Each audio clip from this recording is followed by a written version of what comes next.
You have links now? Bella.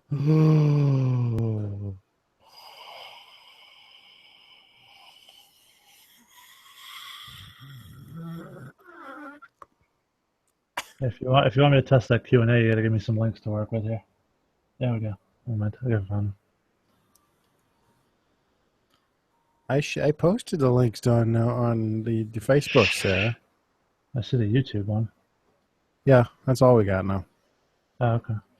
Because we're doing it through YouTube, so it's going to be all on the YouTube. Hello, me. Yeah, it doesn't look like there's a Q&A box. Nope. But is there a chat room? I don't see it. Oh, say something. Try that. Does that just post in the chat or on the thing? Let's Does that just post on the YouTube page? It posted on the YouTube page. I don't know about it. Okay. So fuck the group chat then.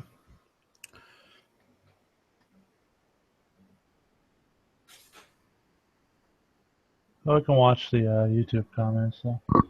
Although I don't really understand why. Oh, you can pop out the chat, so that's helpful, I guess. Hi, Moose.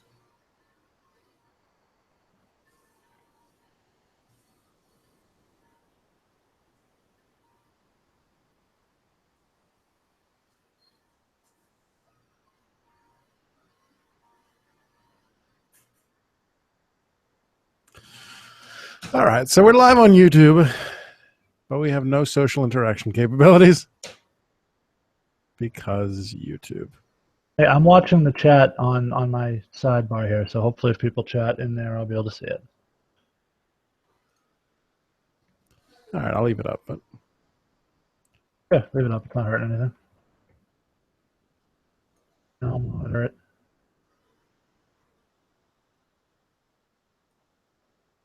Does this work if I do this? I wonder.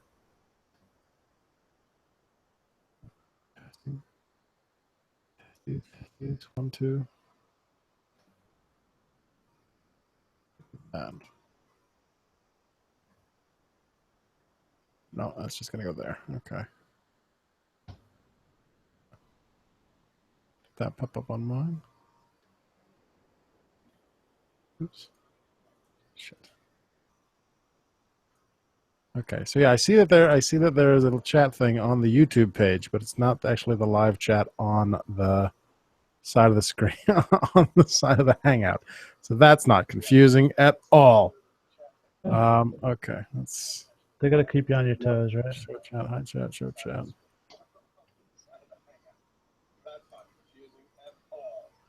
Pop out chat. So there, we'll put this over here somewhere or do something with it. That's what I just fucking said. Yeah, well, I wasn't looking at that when you said it, and now I am, so now I did it. So shut up. The pace of repeating shit.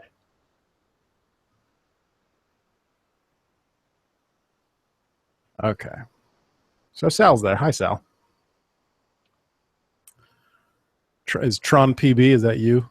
That's me. Okay. Okay. I see Sal's comment. Yay! This actually might work out better than the other one did because I can actually see this shit. Troy is not answering my text, so I don't know if he'll be coming or not. My son's probably insanely confused right now, but... Well, that's life when you're 6. Yeah, well. Let's go back to this and that. And we'll put that here. No, we'll put it in my lap. Okay.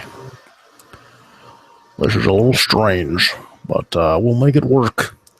So you just got very loud. Did just I? in time for that, yes. Yay. Victory.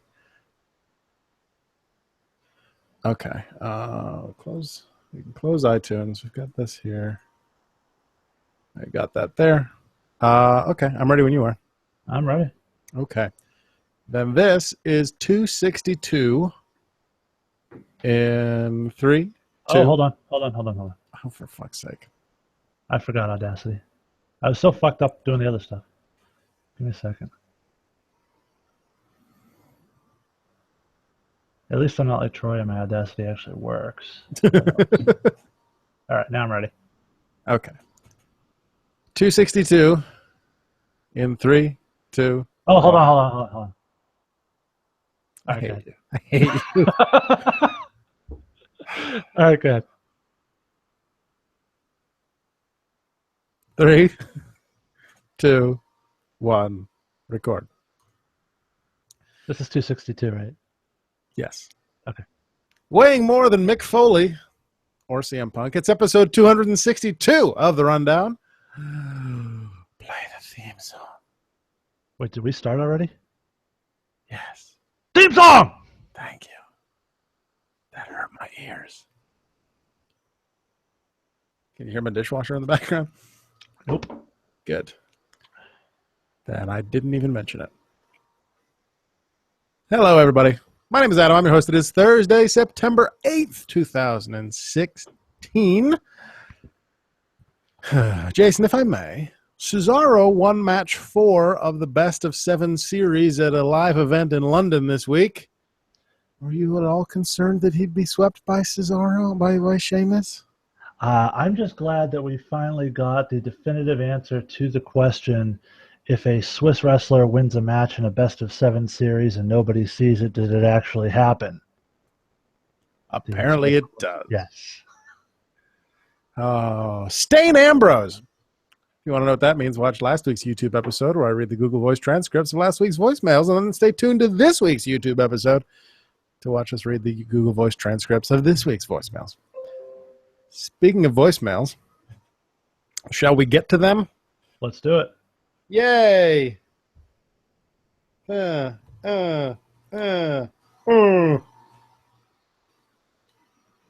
this week's episode of Monday Night Raw was like a modified version of Jason's call-up, except for you to call it 2 up, 10 down.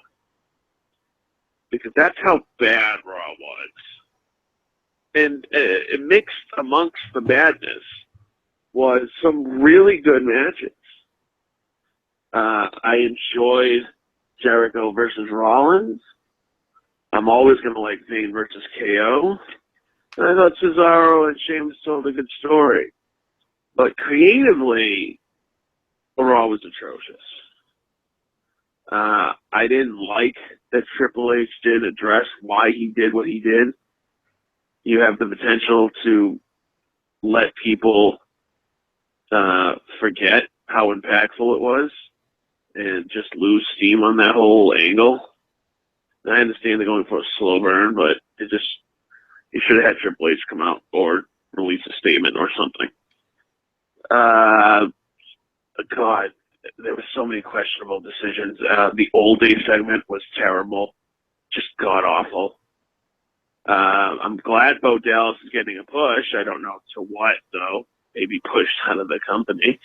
Glad Scotch is not retiring.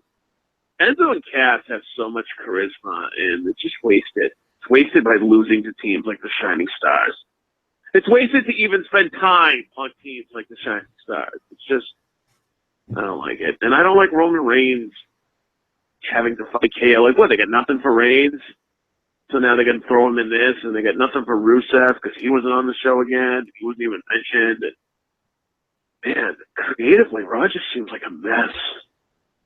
A fucking top to bottom mess. Don't even get me started on Darren Young and Patterson. I try to pretend that that's not happening right now. Talk to you guys next week. I don't know if the speaker went bad or if Sal was really drunk, but that last sentence, I have no idea what he said.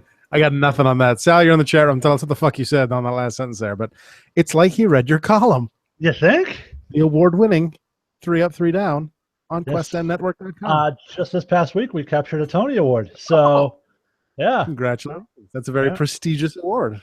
Best non-musical wrestling-related column on a Questionable Endeavor News website. So, we're just racking them up.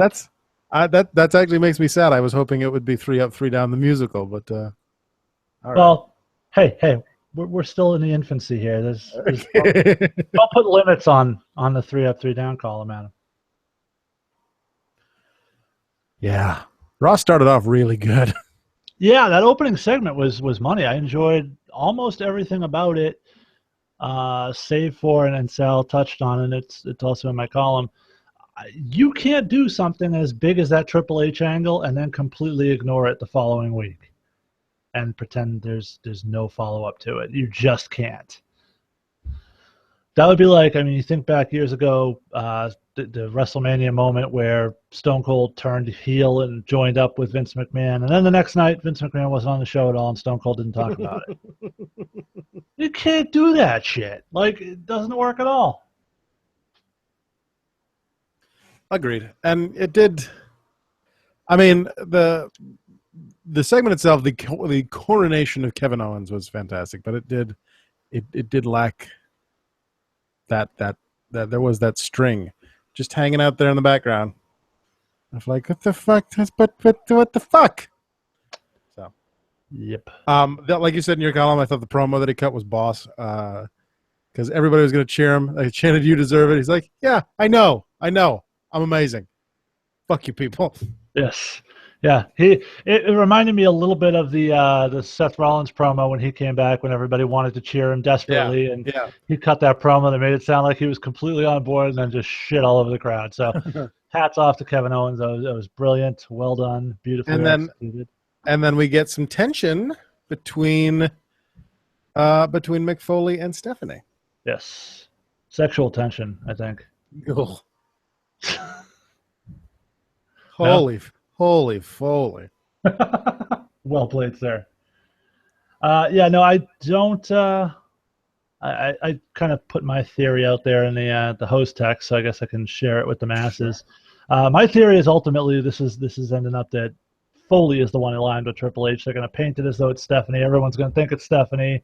And Foley took on a much more aggressive, much more front and center persona this week, and I think that's leading up to a big turn for him to end up being the heel authority figure. I don't know how I feel about that because Stephanie has been flipping and flopping so much that I don't even know where she stands on anything at this point. So I don't know how that would work out, but we'll see what happens, I suppose. Sal, that's just gross on the side here. Sal on the side is suggesting that Mick wants to have sex with his daughter, and we know that that's not Mick Foley, that's Donald Trump. I mean, Troy wants to have sex with Mick Foley's daughter. Well, yeah, but that's not gross. I don't know. The idea of Troy having sex is... Well, we know he's done it at least once, so... Fair point. Cubit Smith is laughing, whoever that might be. Hello, Cubit. Welcome to the rundown. Indeed. Then we got the best... Just in time for us to shit all over Monday Night Raw. Then we got the best news of the week, and that is that Jack Gallagher is in the Cruiserweight division. Is that really the best news? Yes. Okay. And then Bo Dallas comes back, and as punishment for being arrested in an airport for being drunk, he gets to beat up a jobber.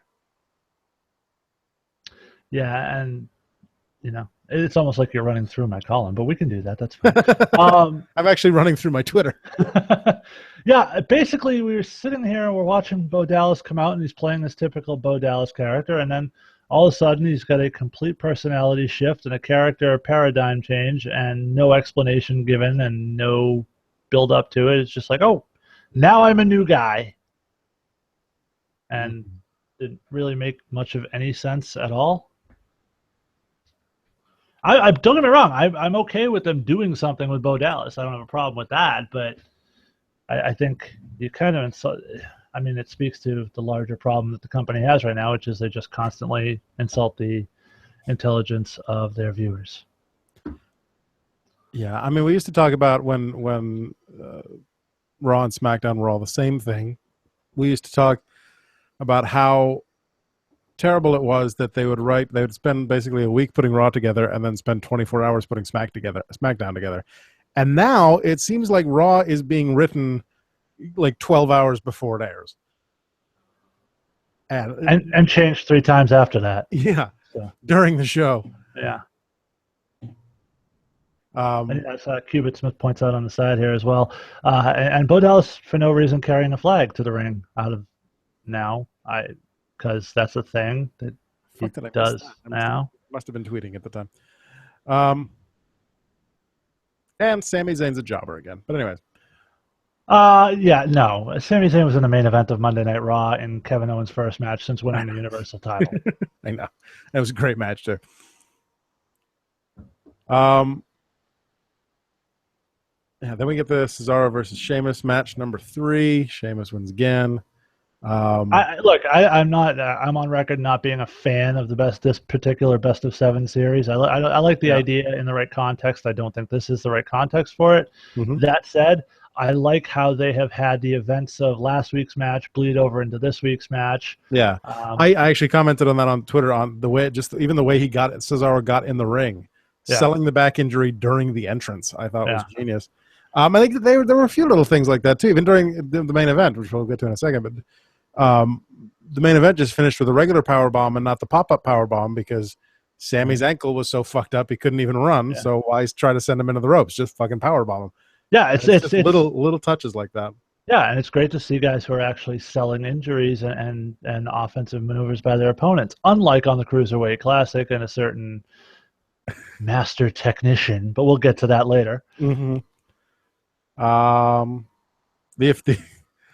We learned about the official name changes for the titles. It's now the Raw Tag Team titles and the Raw Women's Championship. Because why? Unnecessary changes. That was actually the name that Troy said in our host thread he hoped they didn't come up with because it sounds incredibly inappropriate. The Raw Women's Champion. .tumblr.com. Since we're talking about the women on Raw, let's go into that shit show that occurred on Monday night. Okay. So, through our host thread and now through my column, I'm sure Adam is well aware of my displeasure of what they did on Monday night in a lot of different ways. Not the least of which being that we are 3 weeks into the era of Bayley on the main roster, and we've already blown our wad. We've seen the match, the biggest match that she could have on Raw right now. You could make the case, I suppose, at Sasha, but technically she's not back yet. But Charlotte and Bayley was the one that we were waiting to see, and now we've seen it. And now what? What do we have left to build to? Not only that, but now what? Now we're going back to Sasha Banks at Clash of Champions. Yeah, Bayley gets a non-title pin over the champion, but Sasha Banks is getting the title match at the next pay-per-view. Mm-hmm. Because she retired without wearing a fucking salmon-colored jacket. A lot of people not happy about that. Not happy about that promo. Yeah, a lot of people in the back, for those who don't know, a lot of the other wrestlers apparently found it to be... in bad taste. Yeah, given the recent things with Daniel Bryan, for example, having to retire and getting to give that type of emotional speech. And people didn't seem to have a problem so much with it with Mark Henry, but I think that was more a case of he wasn't retiring due to an injury suffered in the ring. I think exactly. So I think that might have been a big difference in terms of people's perception. I didn't have a problem with it. I thought it was some of Sasha's best mic work since coming up to the main roster. There were a few iffy moments in there. Daniel Bryan wasn't a fan if you watched Talking Smack. No. But she hasn't been, great on the mic since she got called up. She's definitely seemed a little nervous, I guess, maybe the best way to put it. Mm-hmm. And she definitely started out that way on Monday night, but I thought she regrouped well. I thought she came across as legitimate to the point where I thought maybe this was legit, and this was literally breaking news, and there was some medical thing that they found, and so she played that well, and right up until Dana Brooke came out, obviously, at which point you knew not legitimate. So right. But yeah, no, I thought Sasha overall did a good job. I wasn't a huge fan of the segment, but I thought she herself did a good job. And I have to defend some of my choices. In the up sections of the column this week, I had a really hard time finding 3 ups on both shows. So I had to reach really deep to find stuff. Yeah. You didn't like Heath Slater's 7 kids at ringside for that match? I didn't like anything about the tag team situation on SmackDown. We'll get to that. Probably the thing that made me the most angry this week. Yeah. What else we got? We got then we had your favorite thing with the club and old farts.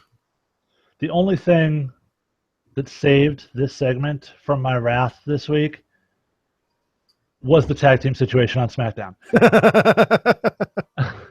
This was by far the worst segment on Raw. This made that Titus promo look passable. This was just horrible. We've talked in recent past about the club's misuse with this slapstick stuff, and they are funny guys in the right context. They're not slapstick guys. They're not corny humor guys.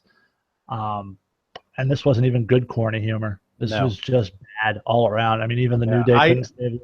Your example in the column was exactly what I thought of when as soon as they started talking about the old day, I'm like, they're gonna have fucking people come out. This is gonna be a midget dressed as the New Day. Yeah. But no. And as I point out in my column, the oldest person in that ring that night, want to guess? Was Carl Anderson. Carl Anderson, yes. Second oldest? Wasn't Kofi. I read the column. It was Kofi, and the third was Luke Gallows. And then Luke So Gallows. for those of you keeping score at home, the old day had two of the youngest people in the promo. Yep. It doesn't even make sense. How does that pass? I can see some idiot writer coming up with that. How do they take that to Vince, and how does that get past Vince? Because Vince probably thought it was funny, even though it wasn't. They didn't call anyone gay. Vince wouldn't think it's funny. Vince doesn't think it's funny unless you're calling someone gay. Then again, at the same time, the Enzo and Cass promo also got through. So, oh, God. For those of you who didn't watch Raw, Enzo Amore gave birth live on Monday Night Raw to a baby named Soft. That is, in fact, the thing that happened. Yeah. It Cass sure is. Yeah, and for two guys as creative on the mic as those two, that was disappointing. I think they could have done better. I don't have a problem with the match. I don't have a problem with the Shining Stars winning. I just dislike how they did that. Not sure which sentence Sal is asking us to say out loud again. But Enzo Amore had a baby named Soft, maybe? Maybe. Brown Snowman versus Sin Cara. Hey, he can face actual superstars. And not superstars being a relative term. And not have very good matches with them. I like the notion that they at least stepped it up. I mean, you couldn't really have him do another enhancement talent match, given Bo was doing one on the show, Nia was doing one on the show. You really couldn't have superstars on Raw. I was intrigued by the fallout from Nia's match with No Name What's Her Face, with that woman supposedly being Alicia Fox's friend, and then Alicia Fox goes fuck nuts on her in the back and just starts throwing medical supplies everywhere. My favorite part of that entire bit was where everybody dropped character for a half a second because Alicia threw the box of whatever it was and nailed Nia in the face with it, and then turned around and went, "Oh!" and then right back into the fucking promo. Now, I don't want to spend too much time on this match because it was, of course, the drizzling shits. That said, who on earth, who is the agent of that match that said, you know what, Nia, here's what we're going to do. We're going to have you pick this girl up in a Samoan drop position, then flip her over into a body slam position, and then just do a mini power slam. That seems like a lot of wasted effort to get to the same place you could have got if you just picked her up for the slam. Yeah, well, it looked horrible. It looks more specialer that way. No, it doesn't, because it would be one thing if she went right into it, but she flips her over, catches her, holds her, and then slams her. The whole thing looked horrible. Yeah. Sal's just talking about Foxy's box. We just talked about that. Yeah, look, I'm glad that they're at least getting some new female talent involved. I'm not the world's biggest Alicia Fox fan. Nope. But that said, at least they're trying to do something different here. I just wish with Alicia they would pick a character and stick with it. Yeah.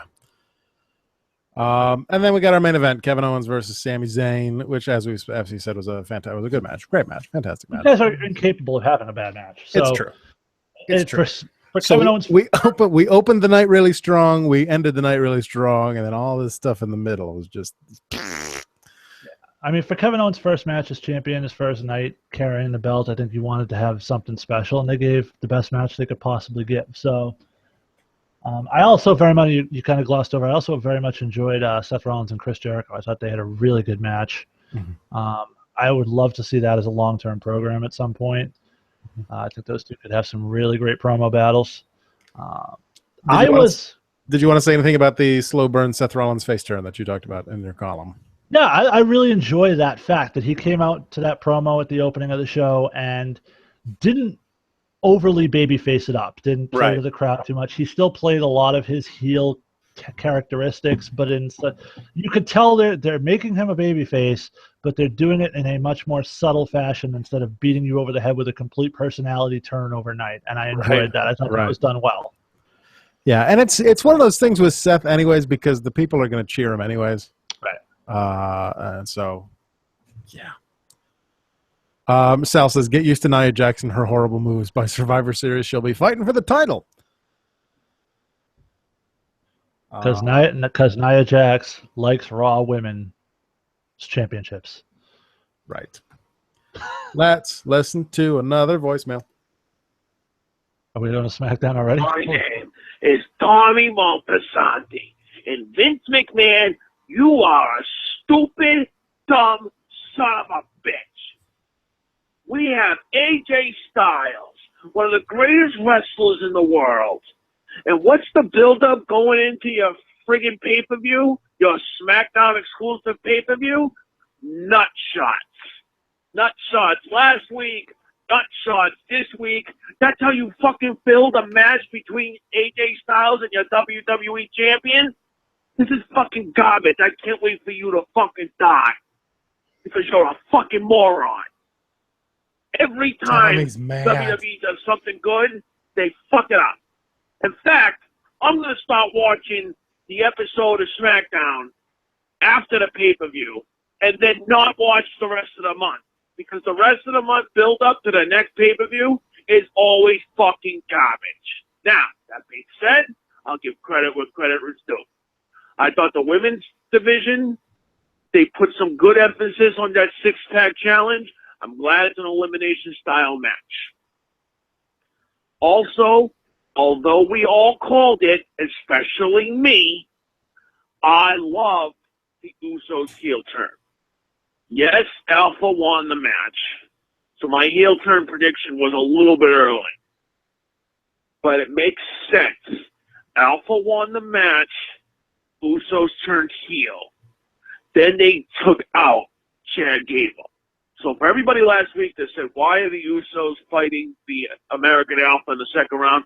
This is why. It gives you the story going into Sunday that Chad Gable is hurt. And who knows? Maybe the Usos make another appearance during that match and Heath Slater and Rhino can be tag team champions and Alpha can go into a feud with the new heel Usos. I like it. I'm just saying. Now, as far as Bray Wyatt and Randy Orton, I'm telling you this right now, Bray Wyatt better fucking win. Because this will be the ninth feud in a row that he talks a big game and then fucking loses. And I've had enough. Okay? They don't know how to fucking book Bray Wyatt. They don't know what the fuck they're doing. I don't care for Miz and Dolph Ziggler, but I guess that's what we're going to get. I have no faith in Dolph Ziggler winning that title. Not that, and I don't really want to see it on him, to be quite fucking honest with you. Hopefully, Backlash is better than what the show they put on last night. Talk to you guys next week. We'll talk about Backlash. We'll do Backlash predictions a little bit later. Obviously, Sal sent that before he watched Talking Smack this week. Yeah, Sal did inform me that Tommy had not seen Talking Smack, and so was not aware that American Alpha had been removed from the tag finals at Backlash. Yeah. And now we're having losers still get to fight match to determine who's going to face Slino for the tag team championship. Both matches happening at Backlash on Sunday. I've Yeah. watched wrestling for a long time. I've never seen a situation like that where a team's unable to compete. So, hey, if you've already lost, hey, you know what? The Hype Bros and the Usos have lost as many matches in this tournament as the Vaudevillains, the Ascension. Yeah, right. So why don't we just bring those guys back too? We'll have a 4 corners match. We'll see. You know what? Maybe we'll grab some teams from Raw. Maybe the Young Bucks want to come in. Hey, what the hell? We have no structure and rules to our show anymore anyway. You just beat the piss out of someone and you get a second chance to win a championship. It boggles the fucking mind that somebody thought that was okay. And to Sal's point, we all saw the heel turn coming, but what they did on Thursday does not justify Tuesday. that that does not justify that fucking decision. The reason that match was shit where it was because doing that at the pay-per-view would have been far more beneficial. And if they'd done it at the pay-per-view, we might have gotten an actual match out of it. Right.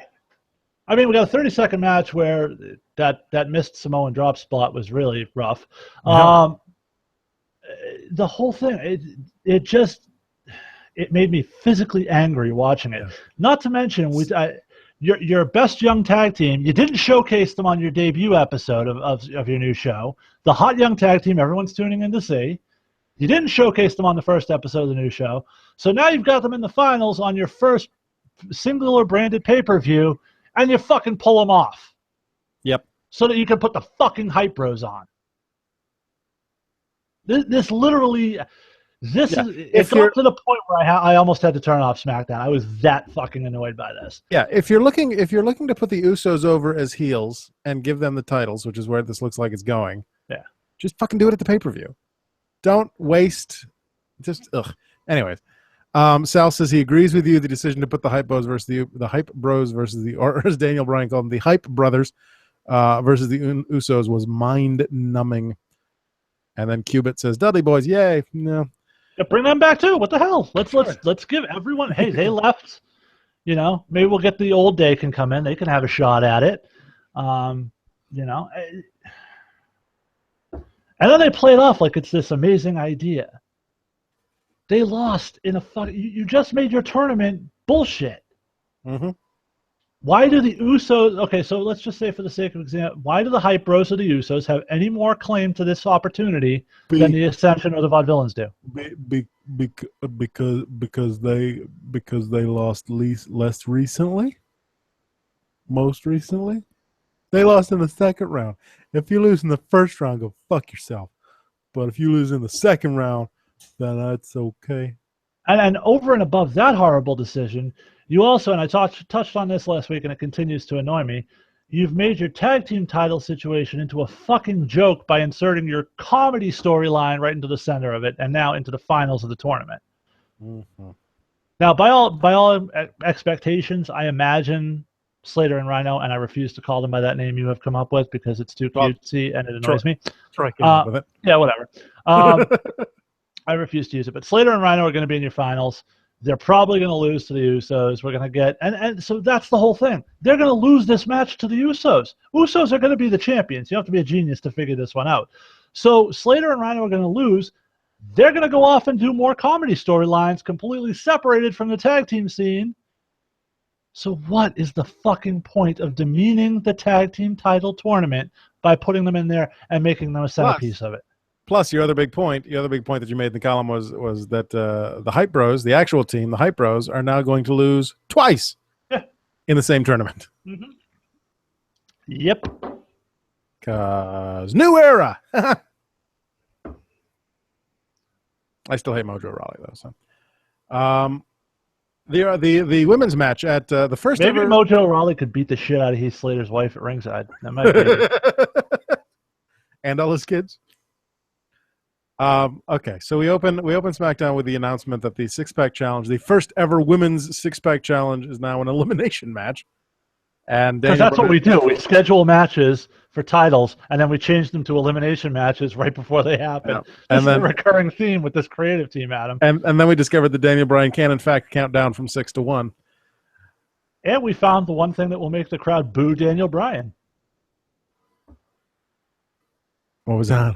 Missed that. Mentioning Total Bellas. Oh, yeah. Garbage. By the way, Sal, the concept on the side here, the concept of them putting the titles on Slater and Rhino is even worse than what they did, and then putting the titles on the Usos. At least putting the title on the Usos gives you a legitimate, credible tag team as champions for the first time. Do you want to wake up here? I'm sorry. Long day.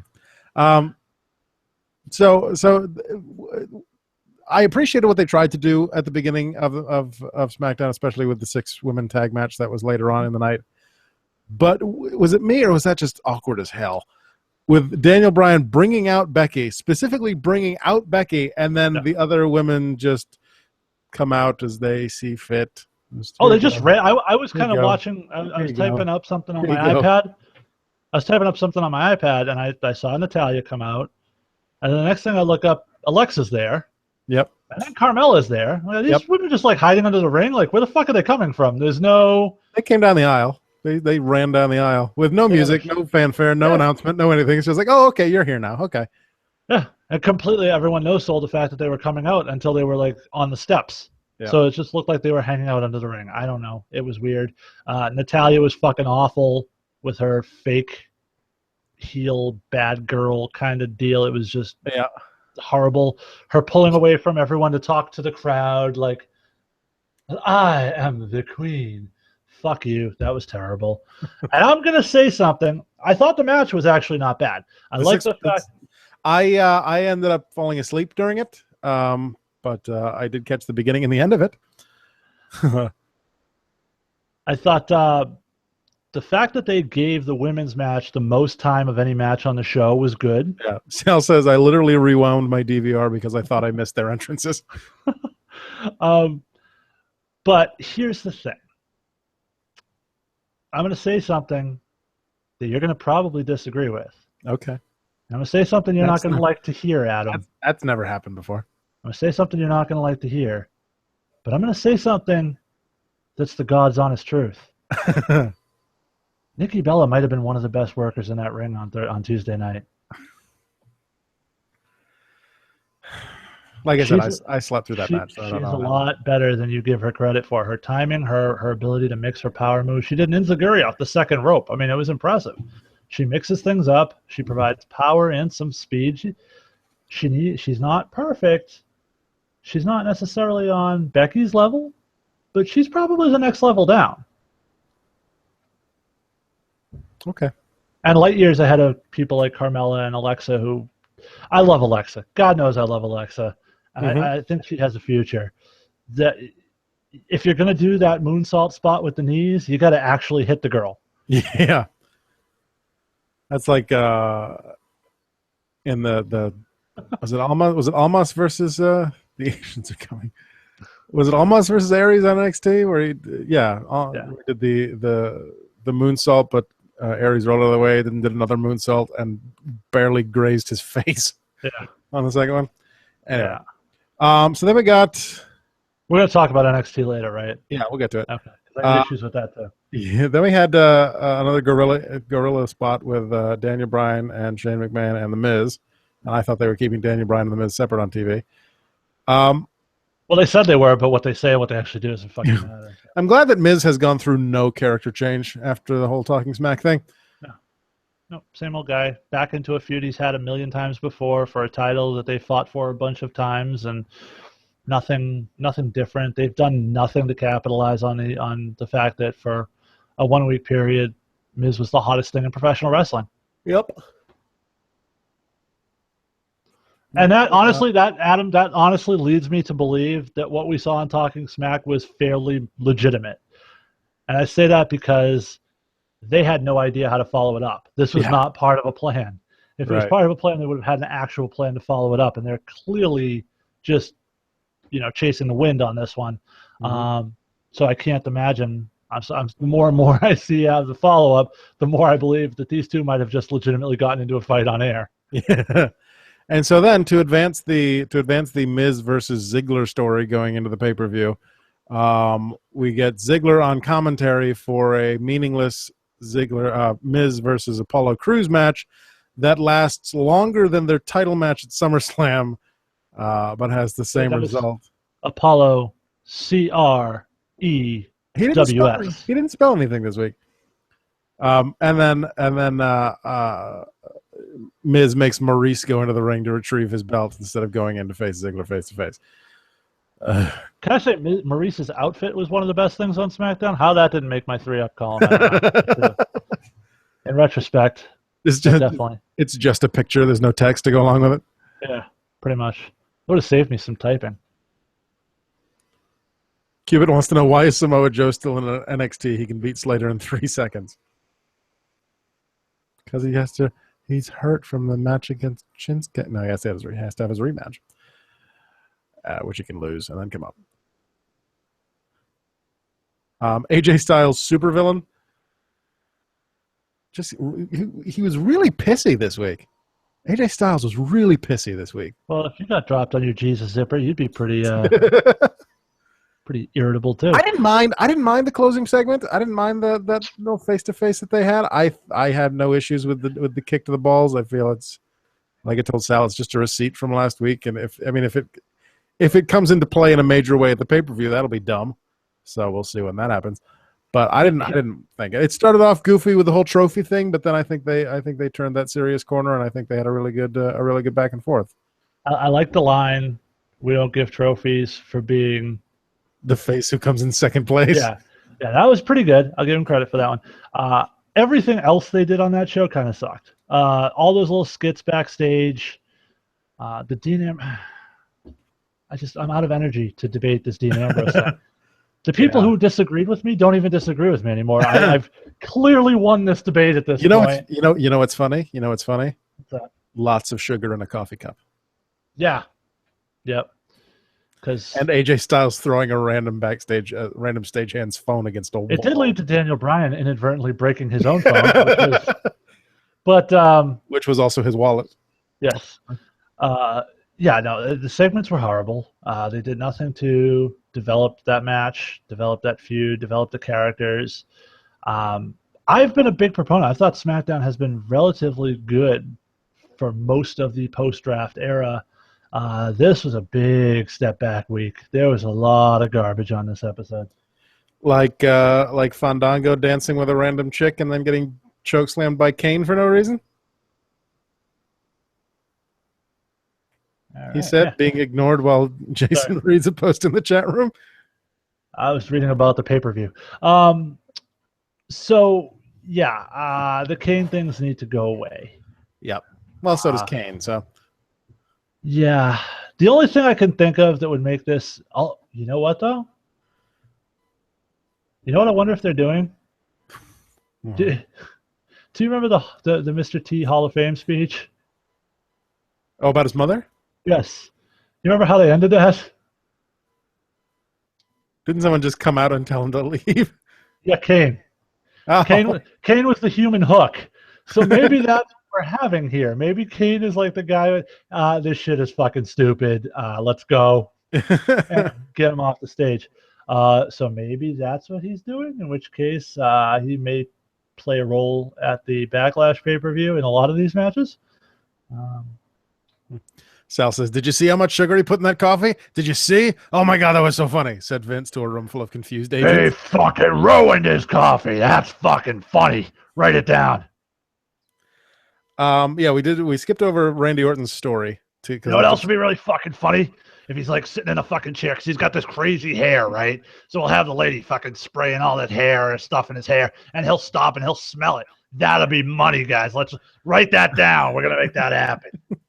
If that doesn't happen on SmackDown, you're fired. I was waiting for him to like spray it into his mouth or something.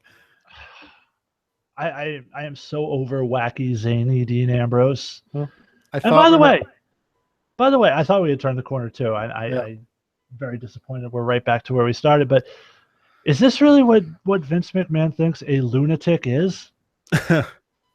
It's a big hat. It's a funny hat. Right. Yeah. That's pretty much what Dean Ambrose is right now. He's Turd Ferguson. Exactly. You're WWE World Champion, Turd Ferguson. The Titty Master. But yeah, I don't know. I mean, this is just basic character development stuff that they're missing now. uninspired creative I've kind of learned to live with. Just not even knowing how to develop a character, much less your heavyweight champion, just boggles the mind. The fact that they had him going in the right direction leading into SummerSlam and then just went back to the wrong direction. Yeah. Sal says this is why Tommy wished Vince was dead. I don't wish death on anybody. I mean, the guy's 70. The odds are. But, you know. Can you imagine the storylines we're going to get when Vince is 90? I remember the USA versus Iran. Is the Iron Sheik still alive? No. Okay. I'm surprised you didn't go with the bombing of Pearl Harbor. Figured that would be more your speed. Yeah, Sal says old day segments all over the place. Yeah, it's that kind of week. I think both shows were horrible, but SmackDown had because the opposite of new is old. You get it? You get it? You get it? Anyway. Oh, you know what we should do? We should have them call out the New Day, and they'll be the Small Day, and we'll get a bunch of midgets. And Vince, I'm sorry, the midgets aren't available. Well, God damn it! What else can we? We'll make them old. There you go, New Day. We'll make them old. That'll do it. We'll get some guys to dress up like old guys. Say, do we have the silver wigs? Vince, they're younger than the guys that are calling them old. Shut up. Hey, look who's here. Yeah, I don't know if he's recording yet, so I don't want to say anything. Well, 1 second. Okay. We skipped briefly over Randy Orton's story time, which I seem to remember you enjoyed. I don't know. The content wasn't A+ stuff, but I thought the delivery was good. I thought he's a snake. Oh, the snake. Okay. I thought the delivery was good. I thought he didn't stumble over his words, which he's had a tendency to do. I thought he's really upped his game since he's been back. That's all. I've enjoyed pretty much everything Randy Orton's done since his return. Kind of a new tilt on his persona. Did you mean to tell everybody that that snakes are more afraid of you than they are of? That didn't make it. His whole thing didn't make any sense. Sorry to jump in on that. I just had to say something. So, ladies and gentlemen, now joining us, the man who wants to curb stomp his own dog. That's right.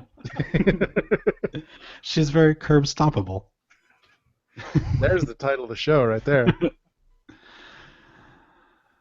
I was going to do a New Day entrance, but I don't think I have the voice for it. So I'm here. Let's try. Well, we're pretty much at the end of SmackDown, so I hope you watched NXT, Troy. I didn't, but you know what? I haven't watched NXT since Finn Balor was champion. I already ingest 5 hours of wrestling per week, and now at this point it's going to be an average of like 8 hours per week if I look through the pay-per-views. So NXT just kind of falls to the wayside over there, but I still pay attention, and of course I know Shinsuke, and I watch the takeovers, but the week-to-week product is not really as important as the takeover events. So. Since we are on SmackDown. Yeah. Okay. SmackDown has the worst announced team ever. I like how David Otunga at this point has just been relegated to the bumpers and the here's what's coming. I actually think Otunga's been better the last couple of weeks. I think JBL what he is needs to dragging do the whole though, show down. What David Otunga needs to do though is he needs to stop smiling creepily when he's not talking.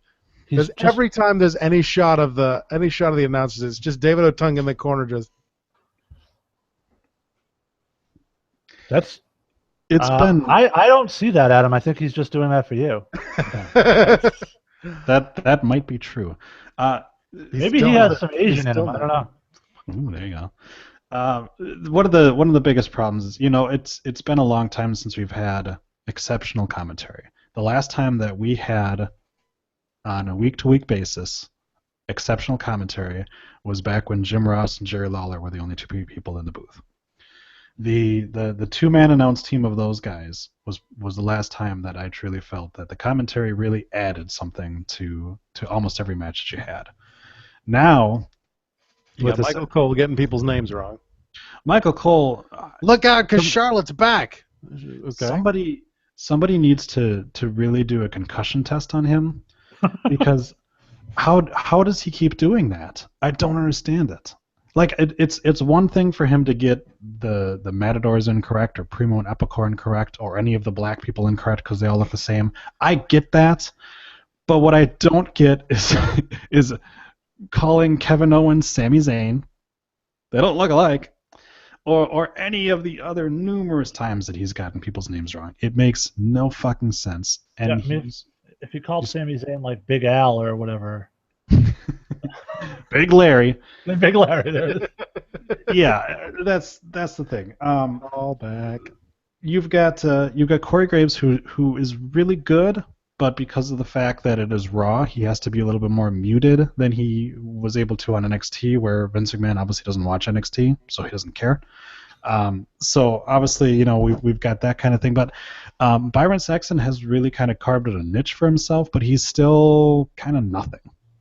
And SmackDown has the worst announcer since Jerry Lawler. I will still say Jerry Lawler, after his heart attack, was the worst announcer since Vince McMahon. JBL you clearly never watched WCW in the Mark Madden days. I was talking WWE, but yes.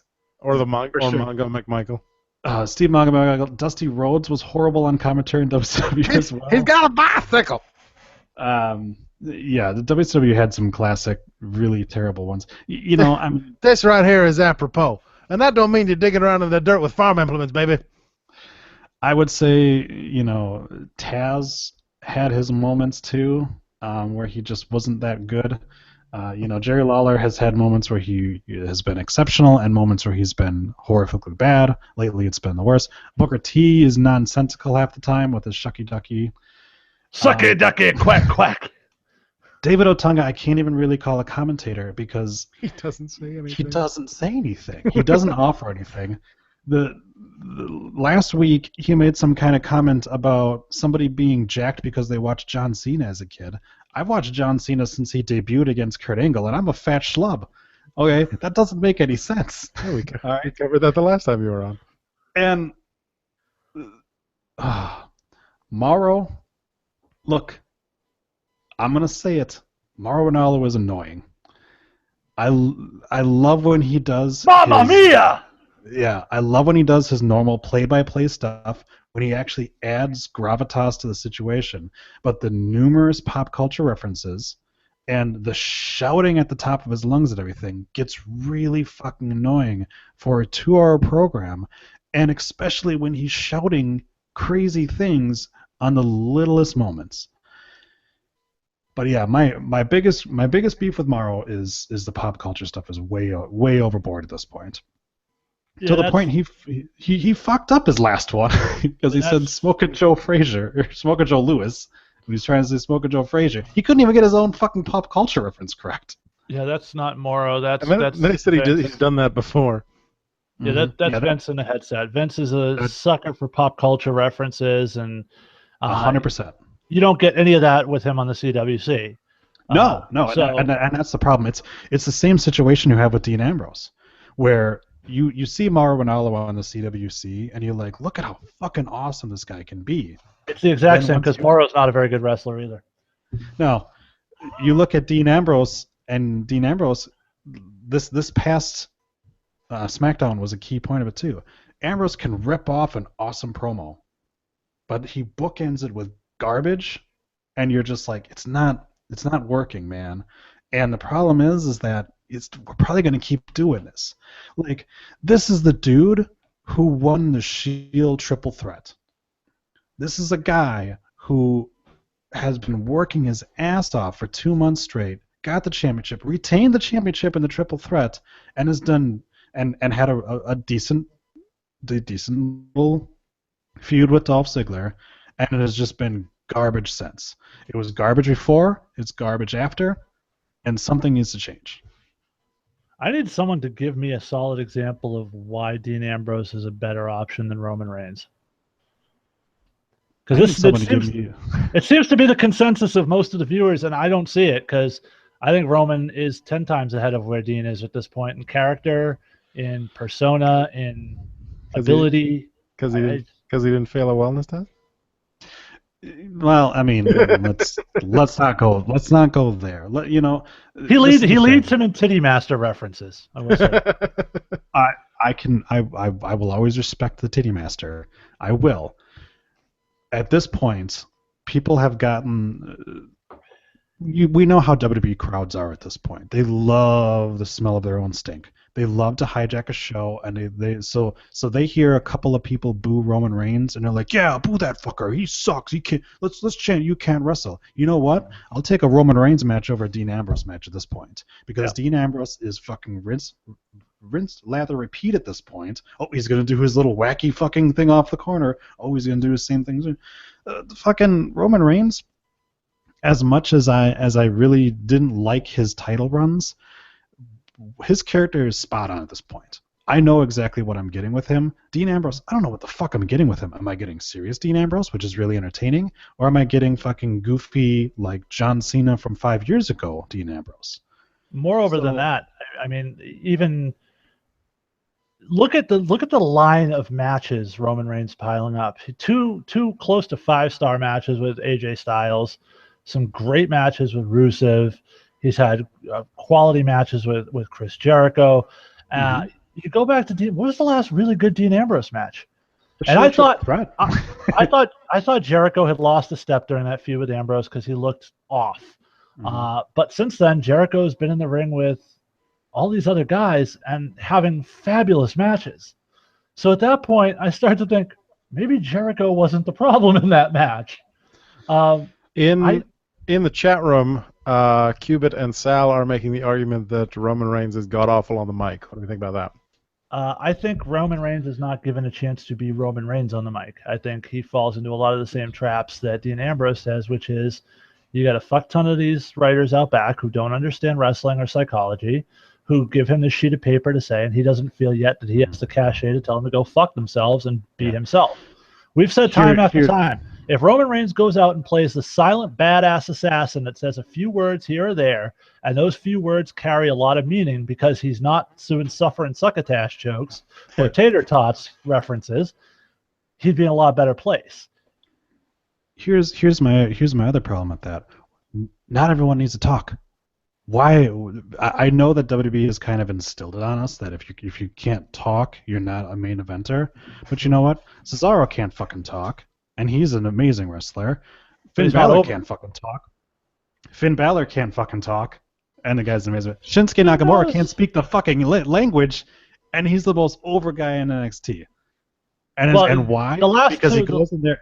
Shinsuke does everything by his face and his body language and everything like that. He tells a story with everything else around him.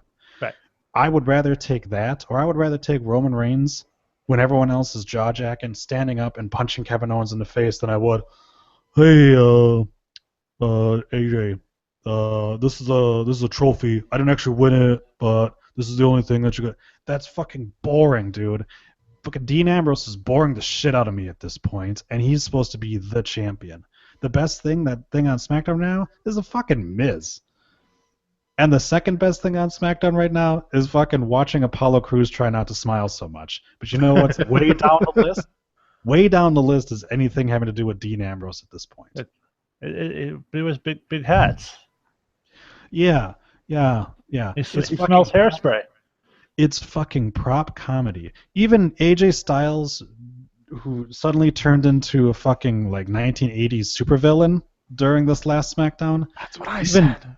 Even that was more entertaining to me than it was Dean Ambrose coming up with a fucking bowling trophy. Which, yes, he got his one good line that they wrote for him about, you know, the face that comes in second place.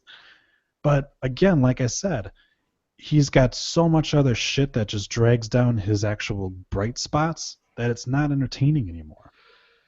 And I don't know why the guy who won the Shield Triple Threat, the guy who won the only world championship that we had until we had the Twizzler belt.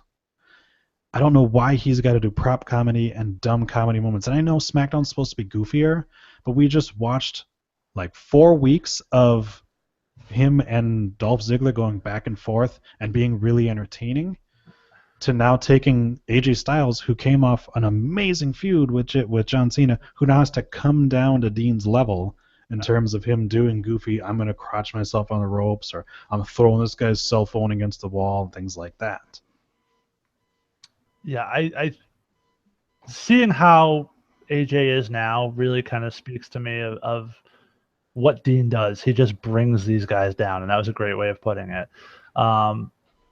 It's disappointing, and when you keep going back to he won the Shield triple threat and he's got the title and blah blah blah, and that's all well and good, but I think it's really critical in the context of this discussion that we remember the reason for all of that is not because they thought Dean Ambrose was that guy. It's because Roman Reigns failed a piss test. That's the reason Dean Ambrose is in this spot right now. Because if Roman Reigns doesn't take Adderall, Dean Ambrose is not the champion at this moment. That is true. I will go with you on that one. But at this point now, we had the chance with SmackDown to do something different because Dolph Ziggler was kind of riding that high. And you could have legitimately been able to do something with Ambrose if they would have had Ziggler take the belt off him. At this point now, Styles needs to win that championship this weekend. Because I hope so. Because one, it sets up a perfect return feud for Juan Cena for him to get his 27th championship or whatever he's going to have. But also, we need somebody else on top. And I know, and the thing that worries me is that they're going to look at both shows and say we can't have a heel champion on both shows, and that's got to be running through their minds of we can't have both of our world champions be bad guys. And pretty much every title holder at this point is a bad guy, or at least will be, because the Usos are probably going to win the championship. Spoiler alert. Fucking Nikki Bella, who I don't give a shit about. It's not a spoiler alert. We already talked about that. All right. You've got The Miz. You're making Jason mad again. But look, I think actually, Troy's going to be mad when he hears that Nikki Bella is at least the third best wrestler on SmackDown's women's division right now. So she's the third best? Yeah, easily. So Becky Lynch, I think we can agree on, is number one. Yeah. See, me, number two would be Alexa Bliss. No, Natalya, as much as I don't like her character in terms of ring work, is still the second best. Okay. All right. But I don't know. For me, it's Becky, Alexa Bliss, then Natalya, then Nikki Bella. So I would put her fourth. You put her third. I don't think Alexa's there yet. I love Alexa. You could watch her this week look timid and badly screwed up her moonsault spot, which is like her major deal. And Nikki has a combination of power and speed and agility, and does new things and tries different moves, and she's really developed into a nice, not great, but nice all-around wrestler. I do like that she's using the TKO, because that feels more like an actual finisher than the rack attack. Yeah. Well, and Sal says, "Wow, what did Naomi ever do to you guys?" What did Naomi ever do to us? Naomi is not. What did Naomi ever do? What did Naomi ever do? What did Naomi ever do? End sentence. Naomi right now is an entrance. Her moves in the ring. First of all, it's ass-based moves, which are dumb. Anybody who does a standing stink face, and then has a finishing move that is just ramming her fucking asshole into somebody's nose, that to me is not a good wrestler. Mm-mm. The rest of her stuff that she does is perfectly acceptable, but it's nothing great. Her stupid splits that she does always looks terrible, and it takes such a long time for the leg to come down where you're just like, just fucking roll out of the way. Can you not see it? It's coming. When the best thing everyone ever can say about you is that you're extremely athletic, that's a bad sign. Yeah. They're not saying you're an extremely good wrestler. Yeah. Yeah, I mean, after Nikki Bella, I guess you could put her maybe fifth out of seven, but still fifth, man. And the only people below you are Carmella and Eva Marie at this point. And Carmella's getting better, but I don't think she'll ever be. We're never going to be like, wow, that was an amazing technical match with Carmella. Her finisher is good.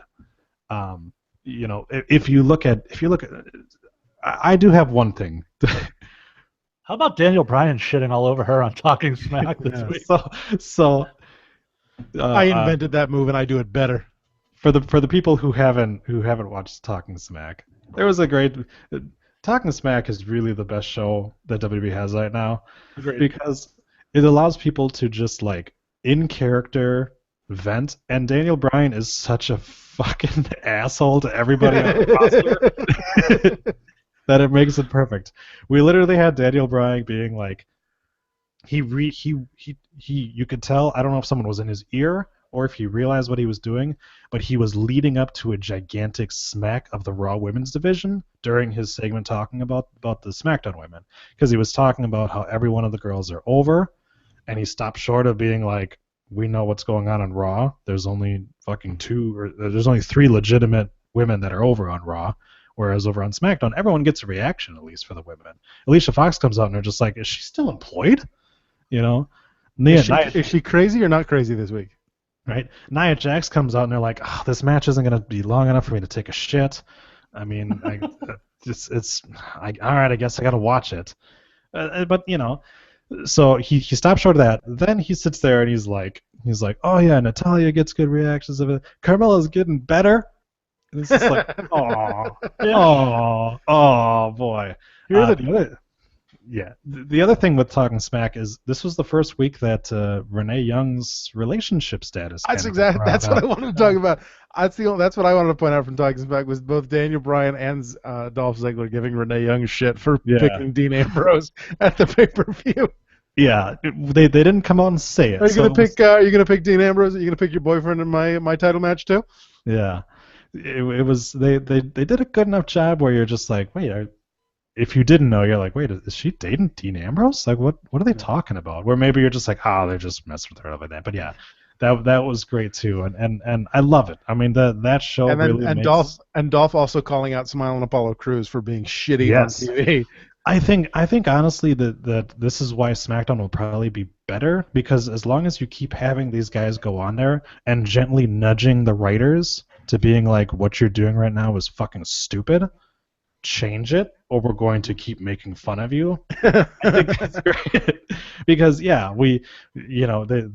called out Apollo Crews, and he didn't do it in a way where he buried him. He's like I've talked to him when he's not on TV, and he's actually a very interesting person. Yeah, but as we've seen from Breaking Ground, that's always been Apollo Crews' problem, is when he talks, he's not himself, and he has no character whatsoever right now, other than I asked Daniel Bryan if we could have a match, and he said yes. This is a guy who he should be a legit badass just by his size and everything like that, and the guy's phenomenal in the ring. Mm-hmm. It's the same problem that Neville's got right now, where they just don't know what to do with the guy. Yeah. Sal says the worst part of Talking Smack was Shane McMahon looking really uncomfortable, and he did kind of look pretty uncomfortable. Yeah, Shane's a big kayfabe guy. Even if you hear him in interviews, he very much doesn't pull back the curtain. So a show that's designed to appear to be pulling back the curtain is probably not the best setting for Shane. But they had to announce the tag team thing. Yeah. Well, Shane this whole week seemed kind of off. He lately he's been getting a little bit better, where he's been more comfortable in front of the camera. But I don't know, this week he seemed a little off to me. Like he seemed back to his kind of nervous, not quite sure what's going on, kind of Shane. But I don't know, we'll see. Cubit says, I assume he's talking about Apollo Crews and not Shane McMahon, but says he's another Lashley. Why do you assume that he's talking about the black guy? Why can't he just be talking about the guy's tremendous athletic ability and have it be a white guy? Why do you have to assume that because he says Lashley, he has to be talking about a black guy? He says big muscles, no character. I mean, Well, Dolph Ziggler has a character that just changes week to week. I enjoyed Dolph's little rant and rave on Talking Smack. I thought it was interesting. Yeah, I don't know that it's it'll the go same- anywhere because nothing on Okay, Talking Smack seems to go anywhere. But Here's the problem with Dolph Ziggler. If we're going to spin this conversation off, sure, every match is the same now. Every match is I've got to win the big one. I never win the big one, and then he doesn't win. right. So what the fuck do I have to care about this character for at this point? We have a pool of talent at this point that fills that same role, because you can throw Becky Lynch in there, and you can throw Sami Zayn in there. You know, Yeah, but they haven't been doing it for 10 fucking years, Troy. I mean, that is true. But you know who else you can throw in there? Zack Ryder and Cesaro. And those guys have been doing it for a long fucking time too. well, Cesaro's only been there a couple on the main roster, 2-3 years at this point? Cesaro's been on the main roster for like 6. Has it been that long, really? Adam? Yeah, I have to go back and look. Google. But yeah, that's right. I guess he was back in the Teddy Long days with Oksana and everything. So yeah, probably. Yeah.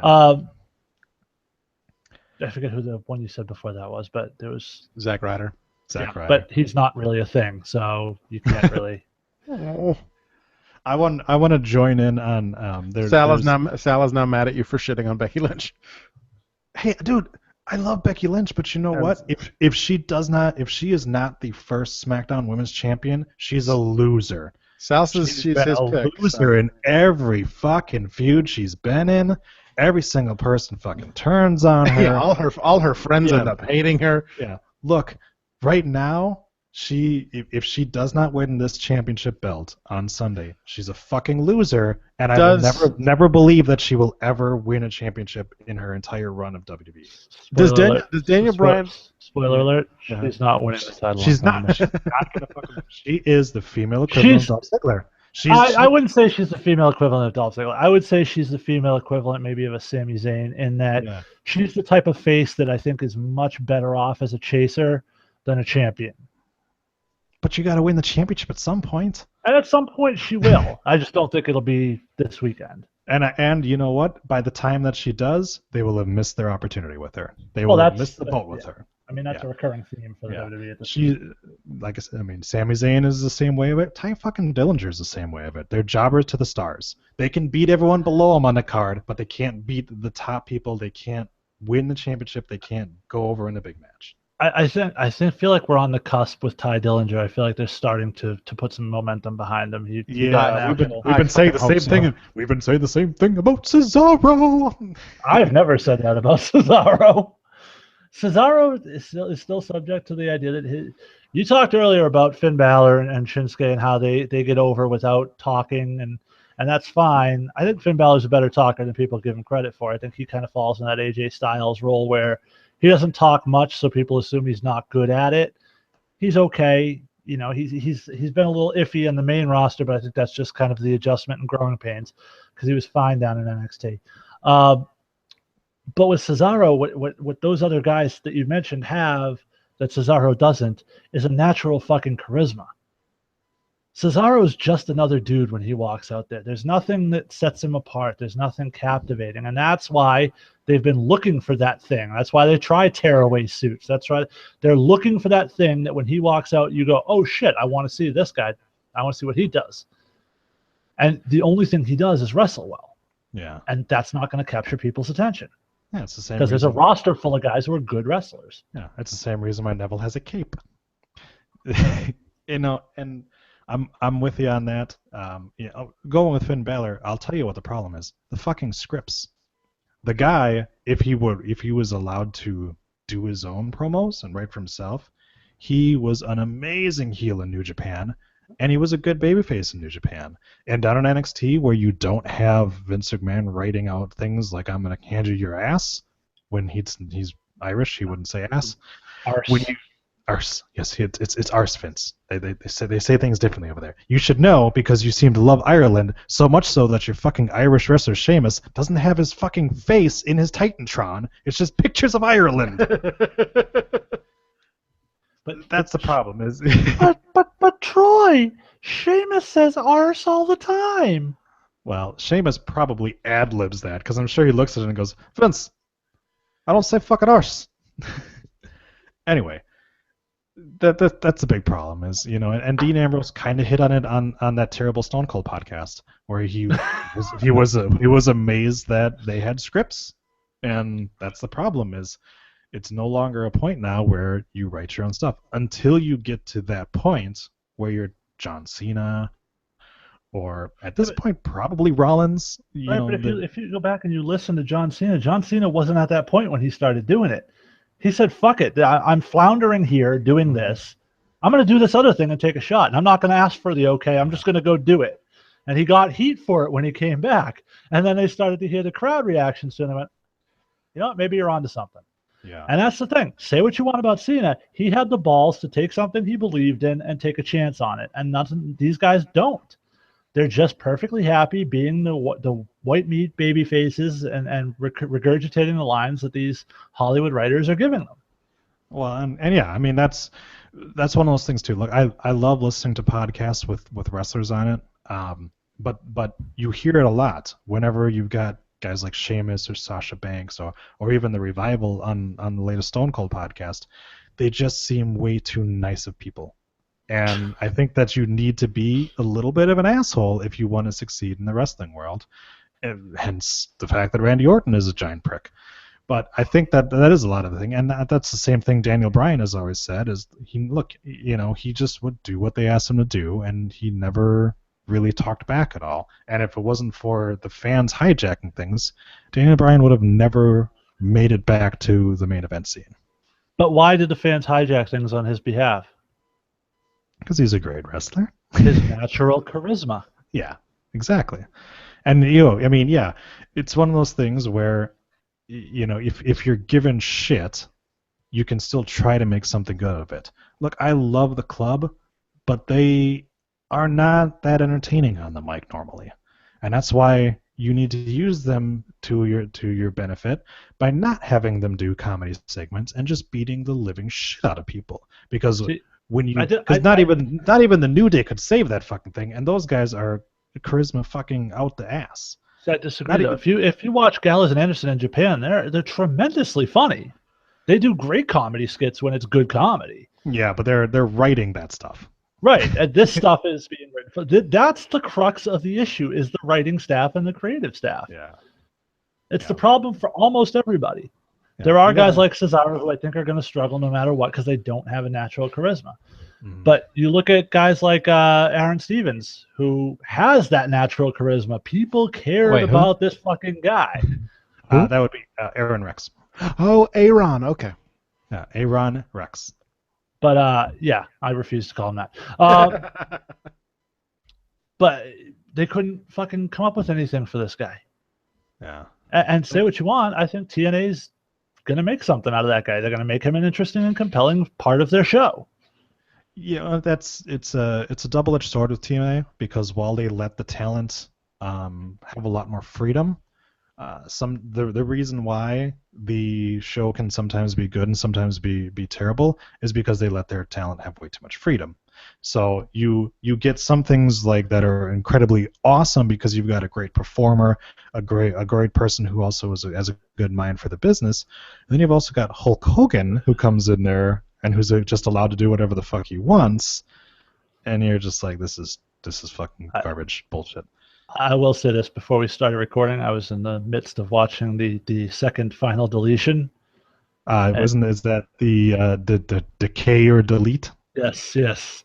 And perhaps they should let the talent have a little less control. That's all I'm going to say. See? That is exactly what I'm saying. I haven't seen the whole thing, in fairness. However, there was a good 10 to 15 minute segment of the Hardy brothers talking to animals at a zoo as though they were historical figures reincarnated. Yeah, see, the Hardys, they need a certain level of restraint put on them, and the Hardys can be really good, since we saw with the final deletion, and then they can also do really terrible promos like they did last week and apparently this week. And yes, you have to question yourself, like, okay. I thought last week was fine. I enjoyed last week's. Yeah. But there needs to be some quality control to it. So you're looking at two ends of the spectrum. WWE has way too much control over the talent, and TNA has not enough control over the talent. But Troy, Both of them need to come out a little bit. WWE does not have Senior Benjamin, so they don't. And that makes me sad. And if they had put Senior Benjamin with Alberto Del Rio, he wouldn't be trying to get the fuck out of there. He'd have been over. Man, fuck Del Rio. I think Paige has that market cornered. You can go, well, maybe not anymore. You can go back to the first time that I was on this podcast, and I'm pretty sure I said those exact words. Fuck Del Rio. I have always hated this fucking guy. He brings absolutely nothing to the table at all. Why would you have so much hostility towards a wrestler you've never met? I don't get that, Troy. I don't need to meet him to know exactly what he is. He is a worthless piece of shit. Listen, I think you're taking a lot of anger and putting it on to a wrestler. Is this Troy hates Mexicans? I think he's trying to make it that way, but then he's no, like, not at all. Oh wait, Troy was saying good things about Kalisto. You fucking guys missed it. I was equating his hate to my CM Punk hate, and you guys missed the joke. I don't recall your CM Punk hate. You seriously don't recall? Holy shit! How could you miss it? No. There are a few things that I've come around to your way of thinking on Dean Ambrose just because of the fact that the evidence outweighed my love for the things that he's done in the past. Sal got it. CM Punk is still, I know we're a wrestling podcast and everything like that, but CM Punk is going to get his ass kicked Saturday. Yeah, that was going to be in the predictions later. Oh yeah. It's going to be a bloodbath, son. Yeah. Some of the things that CM Punk and to an extent Ryborg as well, some of the things that they were saying were legitimate, and other things were a little bit like maybe pick your battles a little bit better. I know everyone loves the pipe bomb, and it was good. I mean, you can watch it in hindsight and be like, okay, it was kind of revolutionary for the time. But you know what? Like sometimes you're not going to be in the main event, and that's my issue with him is that he's not able to comprehend the notion that there are things in life other than him. Yeah. And that's the thing is, was he correct that the WWE doctors mistreat the staff? Yes, focus on that by all means. They're fucking terrible human beings who continue to perpetuate the stereotype that if you're hurt, you're a pussy, and you should keep fighting through your injuries until you fucking have to retire like Edge because you didn't take the time to be like, you know what? I got pretty banged up in that match. I probably shouldn't hop on a plane and go to Dubai the next day and wrestle again. And focus on that shit and not, I'm mad because I never main evented a WrestleMania. There's 1,000 fucking wrestlers out there who've never even been in WWE, let alone tried to even come close to being on the card in WrestleMania. And that's why you quit? Well, and that's the other important thing to go. People keep going, oh, they fired this guy on his wedding day. No. They offered him a prime spot at WrestleMania. He said, fuck you, walked out on the company. They tried multiple times to get him to come back. He refused to show up and do his job, and then they fired him. He happened to get the letter on the same day of his wedding because that's their fucking job to keep track of his schedule when he refuses to come to work. This is, let's not forget, this is the same company that forgot that Cody Rhodes had put in for vacation for 2 weeks and had to quickly make a storyline about him getting fired. I highly doubt that they knew CM Punk was getting married today. And if they did and did it to spite him, fucking good. Because the guy fucking walked out on a company that was like, dude, you're still in the upper mid-card. You're going to be going on like third to last on Wrestle fucking Mania. You're not on the pre-show like Dolph fucking Ziggler is. The guy who's been in the company the same longer than you have. You're on the fucking card, and okay, well, Triple H, but you know what? Fucking come back next year and main event that fucking WrestleMania. Because you know what? There was so many injuries, he probably would have been main eventing that fucking WrestleMania because there's nobody else on the card. My favorite part was after he left in his first UFC thing. They asked him about the WWE. He said, "Oh, well, who really cares about silly wrestling? Who's silly fake fighting when everyone knows who's going to win? It's who cares if you win or lose in that." Meanwhile, you listen to his Art of Wrestling podcast, and all he does is bitch that he had to put over The Rock and Brock Lesnar and The Undertaker. Well, clearly you fucking cared that you were losing those matches. Yeah. Yeah. On top of that too, like, why would you have to sit there and slam the thing that for the past 15 years you had been doing and obviously loved? Like, why would you turn around just to try to be a fucking tough guy and stuff like that and be like, I don't care about WWE? It's the same thing like fucking Vince Russo saying that he doesn't watch the product when he clearly fucking watches the product. No, Vince Russo doesn't say he has a show where he sits down and reviews every segment of Raw. So I don't think. Jim Cornette says he doesn't watch the show. Jim Cornette says he doesn't watch the fucking show, yet he knows Kevin Owens is the champion. Well, that's because everyone inundated him on Twitter with it. Oh no, he references things that happen on the fucking show that he shouldn't know about unless he's fucking watching the show. But I digress. Do not sit there and fucking slam something that you loved so much that you're like, I love this so much, I should be the main eventer. I'm quitting. To turn around then and be like, oh, I quit. Well, fuck WWE and fuck wrestling. I don't care about wrestling. You fucking smarks. I hate wrestling fans. They all suck. No, you don't. Those are the guys, you know all that fucking money that you said that you can go off of? Guess who paid for that? To be fair, he treated the fans like shit even when he worked there. He's just an asshole to fans in general. So, you know what? He wasn't that compelling when he was leaving. So, Summer Punk was good. I liked it. But you know what? They were moving on, and that happens from time to time. And look at fuck. Go ahead. The thing that to me about him that strikes me as the most disingenuous, and about his fans who will carry his water for him, is this notion of, well, they never treated him like a top guy. He had the longest fucking title reign of anybody since Bruno Sammartino or some shit like that. Yep. Don't fucking tell me it was over a calendar year he held the heavyweight championship of the world. That's unfucking heard of in this day and age. So please don't tell me they didn't make him a focal point. I love how Adam's just like sitting back listening to our CM Punk rants. Yeah. So it is getting rather late here, and I think we do still have to do predictions, correct? I'm just trying to I'm just trying to get to a point where I can sneak in this voicemail from Tommy. Go ahead. I did have a new game that we could play, but I don't think we're gonna have time for that. I'm down. Yes, that's been this week's edition of Fuck CM Punk Talk. Now back to the rundown. Hey, I'm looking here with the set penalty. Hey, it's Tommy Moltisanti here. Your quintessential stud muffin, the Guido from East Boston himself. And I'm calling this week to talk to you guys about the CWC. And I can't wait because we have the last four, the semifinals have been set. We have four amazing athletes. We have Zack Sabre Jr., Kota Ibushi. We have I forgot the rest.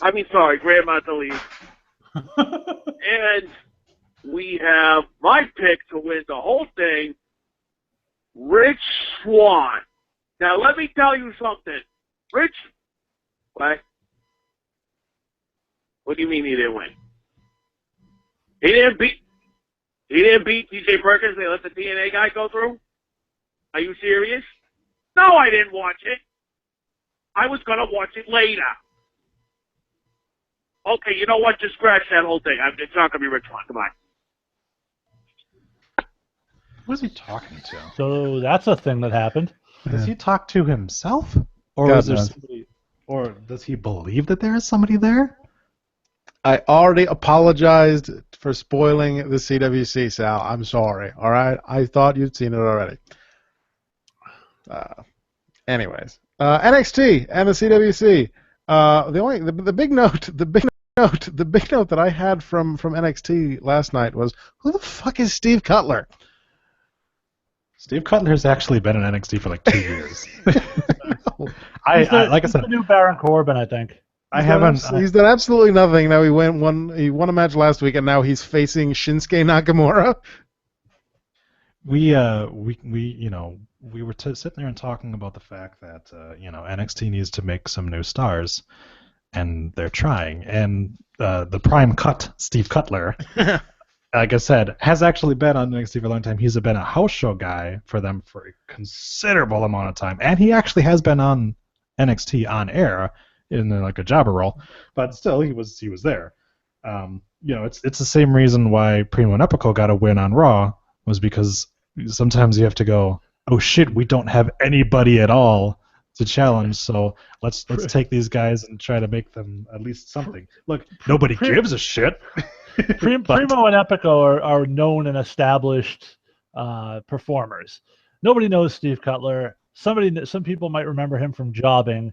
You have to have some sort of transition between jobber Steve Cutler to facing Shinsuke fucking Nakamura Steve Cutler. I think that's the problem. It's just way too... Like Ty Dillinger went from a jobber to slowly building up, got this character, still lost. Now he's got this character that's over and he's starting to win. That's how you progress and develop a character. Yeah, last week we had a jobber versus jobber match with Steve Cutler versus whoever the fuck he beat up, and this week it's Steve Cutler. Why do you forget the black guy's name? Because he didn't win. I don't know. Right. Was it that Patrick Clark? No, I think it was like Kenneth Johnson or something like that. Oh, okay, yeah, I think I know what you're talking about. Yeah. I don't know. Like I said, man. I mean, a lot of the times this in between, the shows in between the takeovers and stuff like that don't fucking really matter, and sometimes aren't even really canon. So, yeah, sure, have them do something for a little bit, because right now they're fucking scrambling, dude. Like, this brand split fucked them hard, and because they lost a bunch of their guys that they would normally throw in that role. Because if you wanted to make Steve Cutler a star, he probably would have faced Apollo Crews or Baron Corbin. Oh, wait, nope, both those guys got called up. Who else do we got? Shit. I mean, realistically, Troy, though, who did they call up on the men's side that really was outside of Finn Balor that was really a significant part of their roster? I mean, they added Austin Aries, they added Bobby Roode, they're adding Eric Young. They've got a bunch of names there, guys who can work, guys who can develop with the young guys. From what I understand, Tommaso and Gargano are going to remain there as a tag team while doing the Cruiserweight division, so they'll be doing both. Yeah, reports have the Cruiserweights doing Raw and NXT, both TV and house shows. So that should be fun on them. So expect our 10-man division to be shortly a 6-man division when half the fucking guys get hurt. Well, I mean, you got to keep in mind the NXT tapes their shows for a month and a half, one night a month. So, I mean, the rest of the time they can be touring the road on Raw like everyone else. They go back to NXT, they do their taping, and then they're done till the next takeover. But they're doing NXT house shows too, and NXT right now is touring quite a bit. I don't think they'll be doing the house shows on NXT. We'll see. I think they're much more necessary for the house shows on, or they'll be doing an all NXT loop or an all WWE loop. I don't think they're going to be going back and forth. I hope so. But, you know, history kind of shows maybe that's not quite the thing. Yeah. Did we discuss the new trademark that WWE filed for? Which one was it? Lady Balls? Skull King, is that what it sounds like? Skull King. So this is either not the verb, not the present participle, skulking. Oh, I thought they were going to bring back Festus. No. So this actually spawned my game that we'll have to drop kick to next week, where it's probably going to be another nickname for the game. The King of Kings. The Connecticut Blue Blood. Triple H. Skulking Triple H. Skulking Triple H. Or maybe it's Mick Foley's new gimmick. I don't know. Either way, yes. Apparently, so I don't know. Maybe the Skull King can get together with the Demon King, and maybe they'll form a tag team. I don't know. We'll see. And that is a terrible nickname, by the way. Why isn't the King of Kings? Wouldn't that be better than also being the Skull King? That's like being like, look, I'm the president and I'm also the treasurer. He's not only a client, he's the player president. Oh, yeah. So NXT happened. Let's move on to that shit. Hey, let's do predictions. I think we have another voicemail. We have one more. All right, I'll go back to playing on my phone while this one plays. This one's short though. This one's short.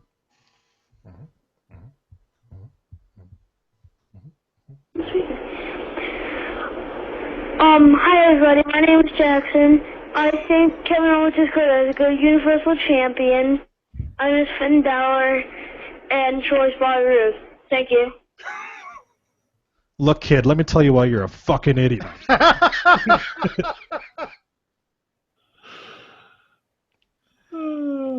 I made sure to shave my head like Bobby Roode this time too. Yeah, unfortunately, he's back in school, so he's sleeping. Did you say unfortunately? Well, he's not hearing this, so. Oh, unfortunate for us that he can't hear us call him a stupid idiot. Gotcha. You say us as though anyone other than yourself did that, Troy. I heard Adam do it under his breath. Adam knows better. Jackson would kick him in the balls. Troy swearing at 6-year-olds. I'm pretty sure I saw Adam make a face because he thought that demon child that called him a year ago was calling back again to the start of the match. Oh, Mikey, is that fucking Mikey? Oh no, wait, never mind. It's Mikey Michelson. Yeah, Mikey Michelson. So. My grandma hasn't called in a while. Anyways. Either as Bogdan for Bulgaria. I wonder if he if he got bombed to death. Remember he got kidnapped or something because we couldn't put the ransom money under the ring at some show, so he ended up getting kidnapped. Oh, So that's right. I think Bogdan is dead. Probably. You'll be getting his skull via FedEx pretty soon. Okay, CWC. It was taken by the Skull King. Yes. I'm the Skull King. Well, you know what? Maybe that's the collective name for a bunch of the Chinese guys that they hired recently. And Adam's out. Maybe they're all going to come in and just be like, "We're sad because we're WWE guys. We're the Skull King." Adam fucking hates that trademark now. That was a fucking stretch. I'm pretty sure Adam is not on his normal computer because as soon as he read that article about them hiring more Chinese people, he burned his computer. This will also be the last episode of the rundown, as Adam has quit wrestling as well. Anyway, CWC. Jason, you had some issues that you wanted to discuss. Yeah, I already know who's going to win. It's one of the two guys that they're going to have on Raw, or one of the three guys. Sorry. I don't necessarily know that that's true, but in any event, it's true. And I have a 75% chance of being right, motherfucker. No, you had a 50% chance. They've signed 2 of the 4 guys. Who's the 4 guys? Vitalik and TJP are signed. Ibushi and Sabre are not. Oh, that's right. Okay, so I have a 50-50 shot. So as long as it's not Zack Sabre Jr. or Ibushi, I fucking win. Yeah. So Sal touched on my Little issue. kids? No, Sal touched on my issue with that match. I fully admit I've heard for years about Zack Sabre Jr. He's done a lot of seminars around here. I know the name. I had kind of been aware of him. He's boring. But not only that, he doesn't fucking sell anything. No. I mean, Noam Dar put him in like this leg vice, and he's supposed to have his hurt knee, and he's not selling anything. He's just like, let me find the next way I can reverse out of this. Like, there's an art to wrestling, and part of it is selling it and making it look like your opponent's offense hurts. And I think Troy is frozen. And that's completely lost on Zack Sabre Jr. And maybe it was just a bad match. Like I said, I haven't seen a ton of his stuff. Maybe he sells much better in other matches. But I don't know if it was something to do with Noam Dar, but he was definitely no-selling a lot of his stuff. Yeah, they're talking about how both matches last night had the story of these guys are friends, and it worked in the first round with Gargano and Ciampa because we knew who Gargano and Ciampa were before this whole thing started. I enjoyed Zack Sabre's first couple of matches last night. I thought was odd. And yeah, it's like he was. The two of me. He was. he was Now you get to see the face you were making when you froze. No, He all I was- can see is my KO logo. like he was selling at some points and then not selling at other points, and like, oh, my knee hurts, but I can still do this jumpy kicky thing. You know, oh, wait, my knee hurts again. Like, He went to the Charlotte School of Selling. And also another guy, very little charisma, very little personality in that ring. I mean, outside of his reputation as a great technical wrestler, I don't know what the selling point on Zack Sabre Jr. is, to be completely honest, because I've been very overwhelmed by him in this tournament. my only I question is Ghost Troy. what does Zack Sabre Sr. do for work? Hot dogs. Sells hot dogs in the stands to support his son's terrible wrestling. Yeah, I'm a big TJP fan. I always have been, even when he was saddled with that horrible suicide gimmick. And then later, he was manic. yeah, Depressive. and then later with James Storm and the Revolution, which was possibly the worst angle in wrestling in the last few years, up until the old day showed up. But I'm hoping he I pulls- have the suicide action figure that was released. Didn't kill itself. because when you're thinking great wrestling gimmicks, you want one that's ripped directly from your shitty video game. It's in Suicide is in our China hutch, just hanging out in a wine glass with his arm up in the air. Did you just say that Josh is hanging out in your China cabinet? No, Suicide. Oh,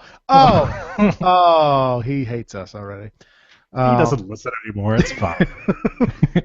Look, I fast forward through him talking on Tooning Japanese. It's fine. It's fine. I get the feeling that Adam walks by and just kicks his china cabinet all the time. He probably looks up and he's like, "That'll be me someday." Suicide. It's been a good life. See, Troy's making suicide jokes. Jason's making I hate Asians jokes. And I feel like everybody wins. Yeah, everyone does win. Now let me hold on while I Google Chinese suicide, and we'll really come full circle. something Chinese water torture. something Harikiri. That's no, I guess you're right. Japanese is Asian. Anyway, okay. So yeah, so I'm looking forward. I thought the Perkins Swan match was much better. Was definitely the better of the two matches. I thought both matches were really good, but the Perkins versus Swan was much better. Yeah, and that's why it went on last. They thought so too. Yeah, here's my only thing with it. I understand why they have been, kind of trying to showcase some of the cruiserweights that they've signed for Raw on their show, but it kind of makes the Cruiserweight Classic kind of pointless. Where like you can beat a guy and be like, well, they just signed him, so what? He got a good deal out of it, and I'm not getting signed.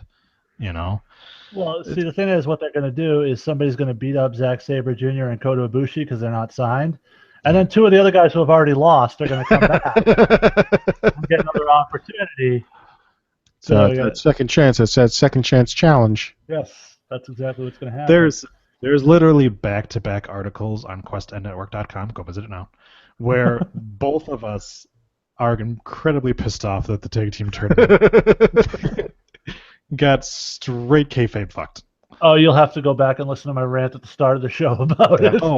I intend to. Yes, indeed. But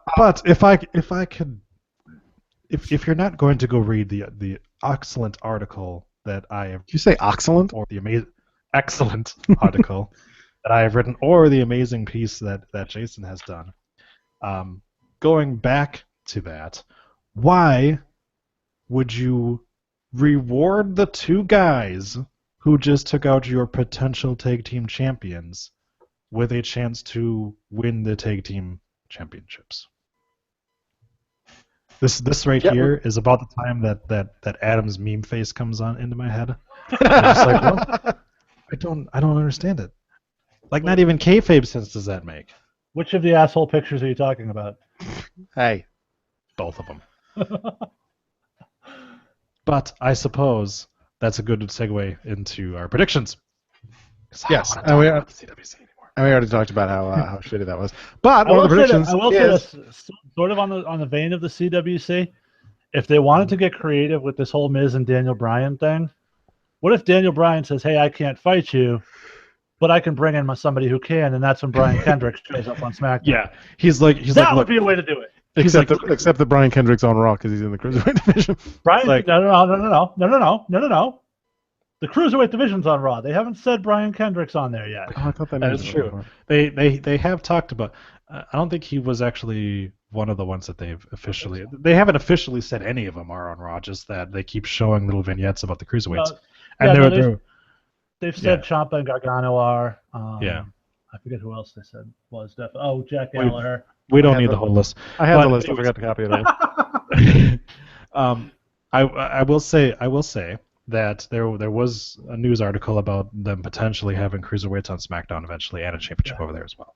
So you could easily have Daniel Bryan look, I can't beat you. Because that's what exclusive means. Yeah. But you know who can? These fucking 10 cruiserweights can all at once. Get 'em, boys! What are you talking about? They're all in the same weight class as the first ever Universal Champion. That is true. Or better yet, Daniel Bryan comes out there. He's like, "Look, Miz, I can't fight you, but these 7 Asian guys I just hired can. Get 'em, boys!" And Adam turns off the TV. Just flips it.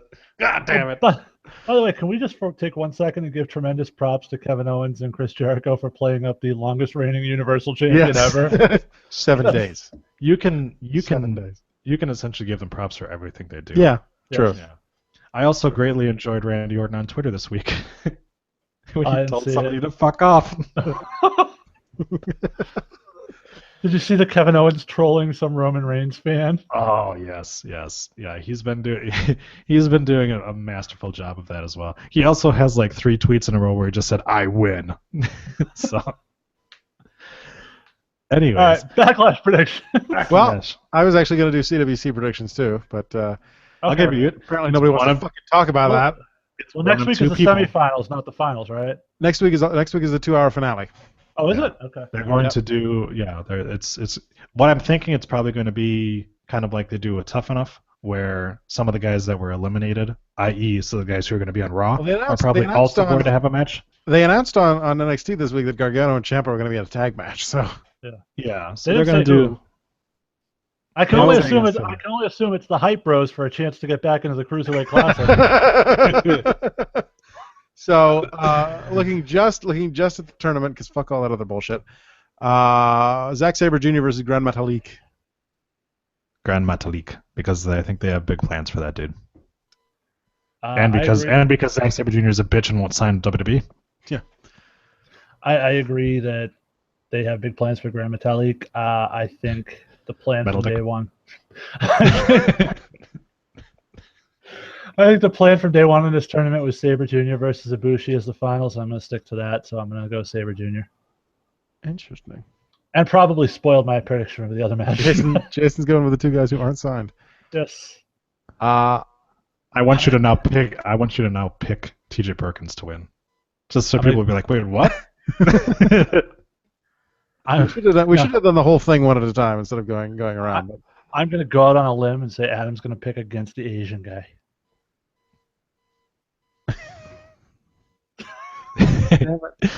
Do you see it now? He's like, you know what? I was going to pick TJ Perkins. I was. You fucking dicks. You ruined it. The problem is, you put him into a situation where no matter what he says, he looks like an asshole. Because now if he's like, I pick a Pushy, you're like, you only do that because I said that. And if you pick TJ Perkins, you're like, see, fucking racist. On my own goddamn show. So you know what's going to happen? He's going to be like, you know what? One of the 2 of them are going to win, and then the other one is going to beat the hell out of the person that won. And then we're going to see if Jesse Sorensen, who wasn't even in the tournament, can win a chance to go on and fight in finals. So Troy, what you're saying Adam is going to do is to say that TJ Perkins is going to win and then Ibushi's going to Pearl Harbor him? Yes.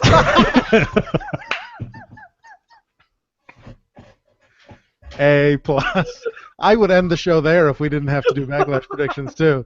I would cut it off right now. That was a fantastic joke to go out on, but unfortunately we can't end right now.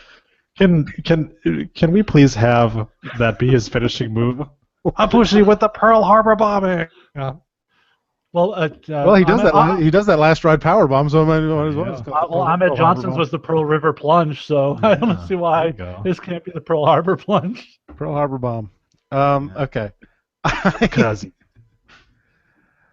Uh, it's always kind of weird to hear when they have like a Japanese guy do a suicide dive. it's called a kamikaze dive, though. Yeah. I'm gonna go. He said, trying to get back on topic. I'm gonna go. I want his first match to be against a jobber, and for that jobber's name to be Pearl Harbor, so that every single move he does will be against Pearl Harbor. He just power bombed Pearl Harbor. Oh, and he's knocked Pearl Harbor right out. This could be the end of Pearl Harbor. By the way, on a completely unrelated note, did anyone else find it amusing when Sasha Banks was on Raw cutting this promo about great women in the past and how they set trailblazers and brought up Mae Young, like completely forgetting the fact that she gave birth to a fucking hand on Raw? But they mentioned it later because was it Saxton who said, we've never seen a live birth on Monday Night Raw before, and Corey Graves was like, no, dipshit. Mae Young gave birth to a hand. All right, I think back to predictions. I do love that Corey Graves is kind of. Last year we had an idea for Xavier Woods being a smart character when he was debuting again on WWE. I love that Corey Graves is kind of that character now. He's just the smirk that kind of calls out dumb shit. Yeah. I like that he calls out the other announcer for stupid shit. All right. Shut up, Tom. I think that I will pick Metalik and Perkins and Fucking knew it. and Metalik wins the tournament. Those are my predictions. I think that WWE has no idea what to do with anybody who wears a mask, and so it will be T.J. Perkins as your first cruiserweight champion and champion of the CWC. I think Ibushi wins, but I'm not a racist, so. Hey-o. Actually, Ibushi does have a pay-per appearance that he signed with WWE, so he is actually half signed with them. He could definitely win this thing, and then drop the championship at Clash of the Champions. For those of you at home, Troy is going on his gut. Nobody has at any point announced that this is for the championship. Troy has come up with this theory in his head. Because it seems weird for them to be like, for them to be like, here's the guy who won the CWC fighting this other guy, and now it's for the championship, and for the guy who won the CWC to then lose to said guy. I kind of feel That's what I said. Why have a tournament when when you already had a tournament? Right, but here's the thing. I kind of feel like if they were going to get the championship at the end, they wouldn't have made such a big deal about the new trophy that they created. You know what I'm saying? Oh, it's going to be a trophy. And then they're going to be like, and now we're going to melt it down into this title belt. Ugh. It's going to be the trophy for the face that finishes second place. No, what they're going to do is the trophy is actually the title belt. They're just going to wrap a title belt around it, and then they're going to have the trophy strapped across their chest. Do they make purple Twizzlers? I'm sure they do. So Adam clearly picked against the Japanese guy. I think we can move on from here. And didn't he make a petition to eliminate all of China from a globe? I'm pretty sure he did. Go sign that petition now. To make go to questendnetwork.com and click the link.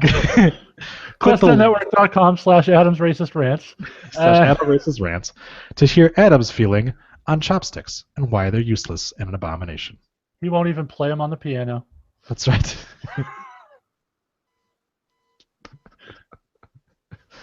He immediately removes those two M keys on the piano just for that fucking reason. Psst, hey, Adam, that computer that you're using right now, guess where it was made? Hey, Adam, psst, hey, those WWE T-shirts that you're wearing, guess where they were made? It was China. Hey, hey, Do you remember that wrestler who was an Intercontinental champion and then took dicks in her vagina for a bunch of money? Psst, hey, vagina.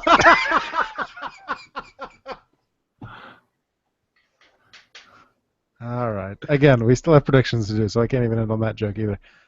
We're not talking about slanted phones anymore. I'm giving my best work here. All right. Anyways. All right. From bottom to top. I predict top, as they're listed on the WWE.com website. First match is Ziggler versus Miz for the Intercontinental Championship. No kickoff show, huh? not yet. Well, do they have enough talent? Your kickoff show is going to feature Dean Ambrose against Dolph Ziggler because we are out of talent to put on the rest. Kane just beating up random people. Oh, man. There you go, Gary the Milkman versus Fandango. Kane has 16 years of being a monster. Do we really have to feed him Fandango to prove that he's a monster? We already know it. Everybody knows who Kane is. Please, Fandango's lives matters. So, Miz versus Ziggler for the Intercontinental Championship. Dicks Yeah, out for Miz. Tyler Breeze. Miz. I think it's still going to be Miz. Yeah. Did you say dicks out for Tyler Breeze? Yes. When So, did Tyler Breeze wait, so Dicks in the Breeze? Is that what we're saying? That's right. Yep. Hashtag Dick Breeze. That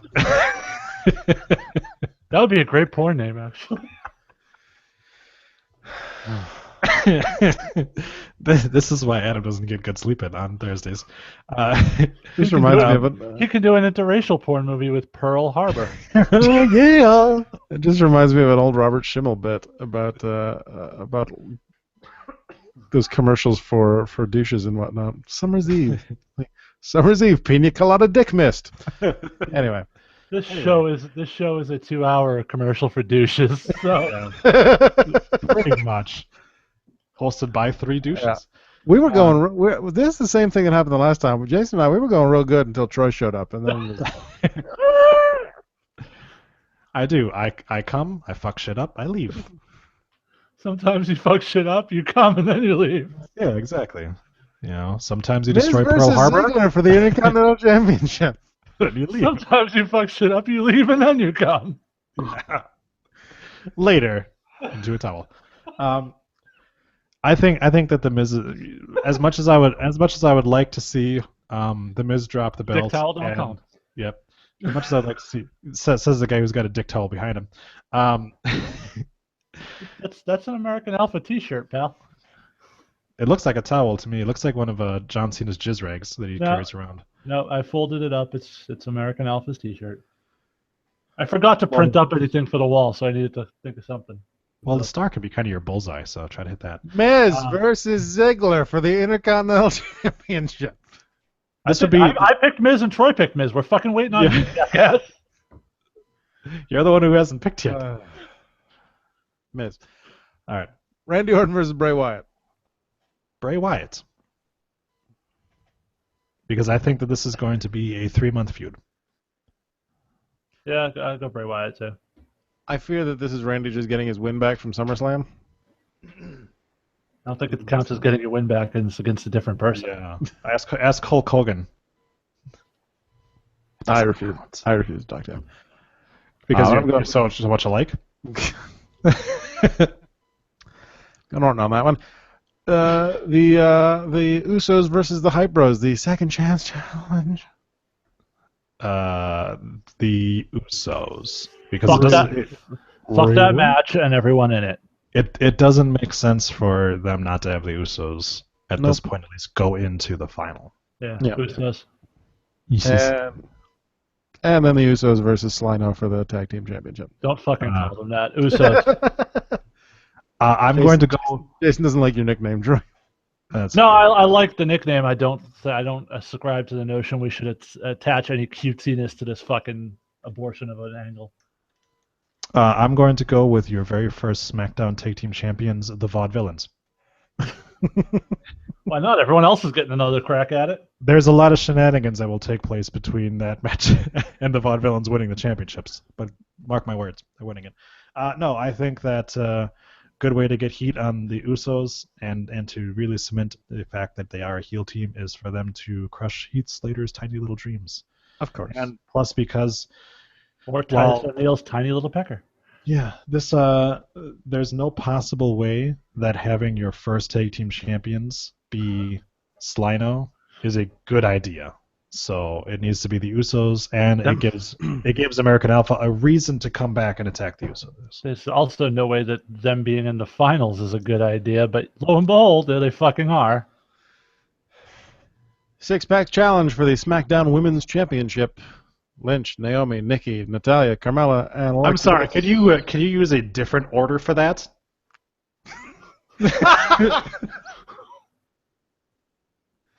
Oh, fuck.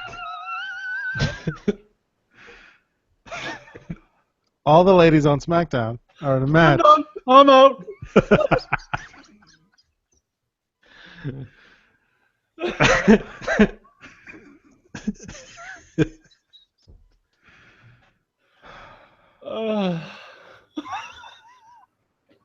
That's what I get for not typing out their full name. That's what I get. That's what I fucking get. That's what I fucking get. That's gonna be So we Nikki, know right? who Adam's not picking. Well, we at least know who he doesn't want to win. I mean Nikki, right? So, one of the things that WWE likes to do at this point is to fuck with the dirt sheets.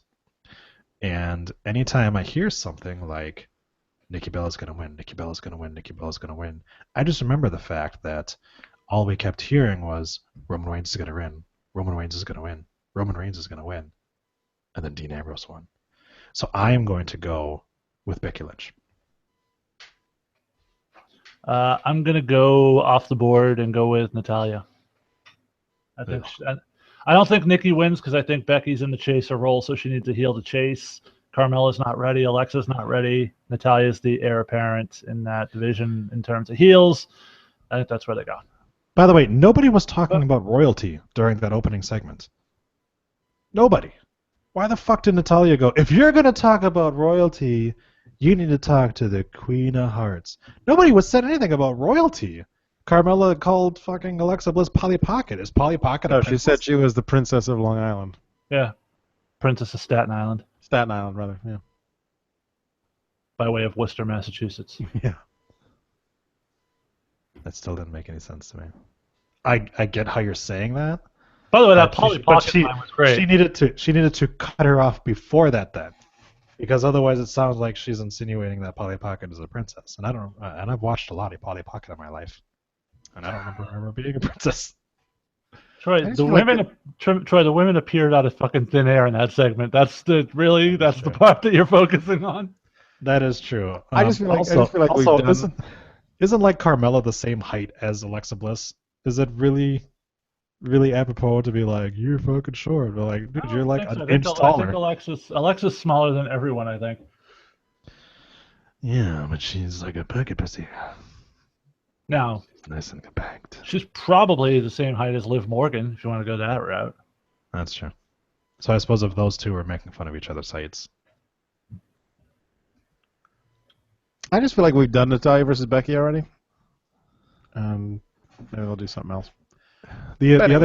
other issue there Maybe is, they'll do something else to Naomi. Is that what you're trying to say, Adam? can we pick the order that they're going to be eliminated in? Since this, No, that's going to take No. way too long. this is now amazingly an elimination match. I feel like there's just somebody that keeps like picking up the match card and being like, I'm gonna write elimination on this one, and hang it back up, and someone walks by and be like, oh, I guess this is an elimination match. Oh, we must have forgot to announce that. All right, and That's finally, the second time this has happened. Dean Ambrose versus AJ Styles for the WWE World Championship. World title. It needs to be AJ Styles, which is why I think it's probably going to be Dean Ambrose. So your official prediction is Ambrose? My official prediction is that WWE should learn from their past, and as soon as the brand split happened, the first pay-per-view they had a title change. And the problem is that they don't seem to remember that they do have a past, until it comes to the point where they're like, we need to have somebody beat AJ Lee's record for the longest longest title reign. So I think that they're still not prepared to put it on AJ yet, because I think they still want to have John Cena feud with them. Maybe a triple threat at whatever the fuck next one is, In Your House, No Mercy. So I'm going to go Dean Ambrose on this one. In Your Arse, headlined by Sheamus versus Finn Balor. I think In Your Arse would be headlined by Sunny. Or China. She's dead. I really enjoyed the way you said that. She still has an asshole. I don't know how loose it is or how tight it is anymore, but we're about to find out. It's Katie Vick 2. Kane takes on China in a no-holes-plugged match. Ironically, a woman that was romantically linked on camera to both Triple H and Kane at one point. Right. Triple H will be behind the camera producing it. Well, they say the best way to get to China is to dig a hole.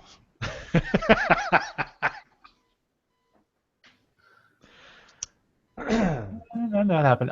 So yeah, I don't think Adam watched that movie. I think AJ eventually gets the title. I don't think it's this time around. I think they probably push this off for another pay-per-view. Probably Royal Rumble. They never do anything the first time the title change. It's always in the rematch or the rematch to the rematch. So yeah, I'm gonna say Ambrose finds a way to win this one. Yeah, I'm in the same. He probably kicks him in the Jesus zipper. Yes, because every single fucking feud has to be centered around genitalia at this point. It's a fucking dick joke. It's funny. What's wrong with you? It smells out old fart. He fucking kicked him in the dick. I'm in the same boat as Jason. I want Styles to win, but I don't think he will. So we'll go Ambrose. Oh no, you are not the same as me. I love Japanese people. And that does it for the rundown for this Thursday. Oh, CM Punk's fight. He's gonna lose. We got to do predictions for that. That's this weekend too. He's gonna lose.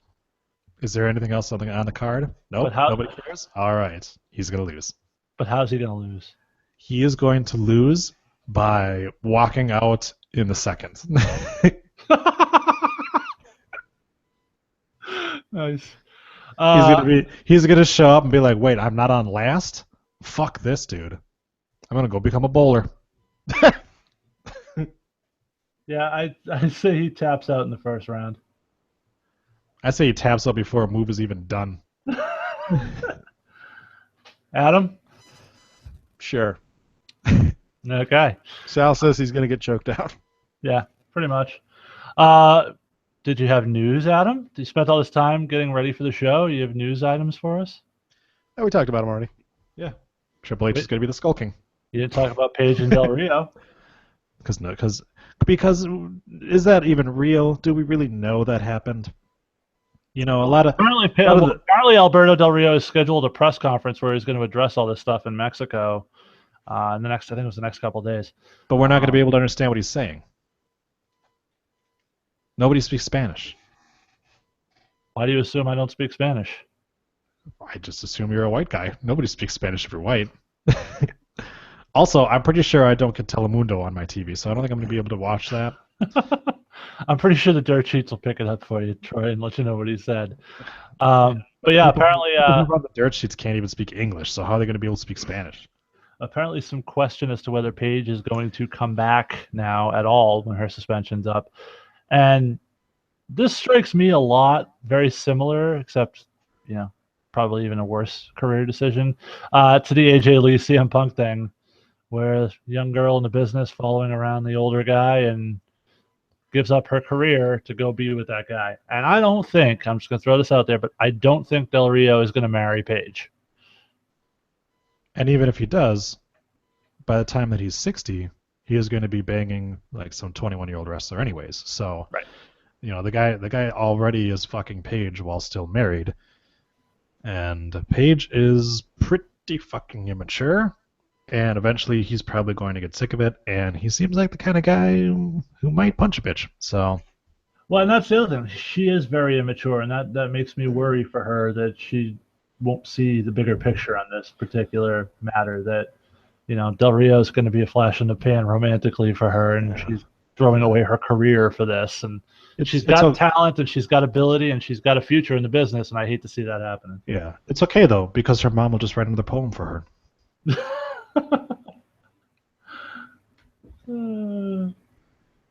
Leave the WWE. It'll be fantastic. Join me in AAA, where you will probably be passed around behind the ring. It's fantastic. I like that you run Fantastic with Fantastic.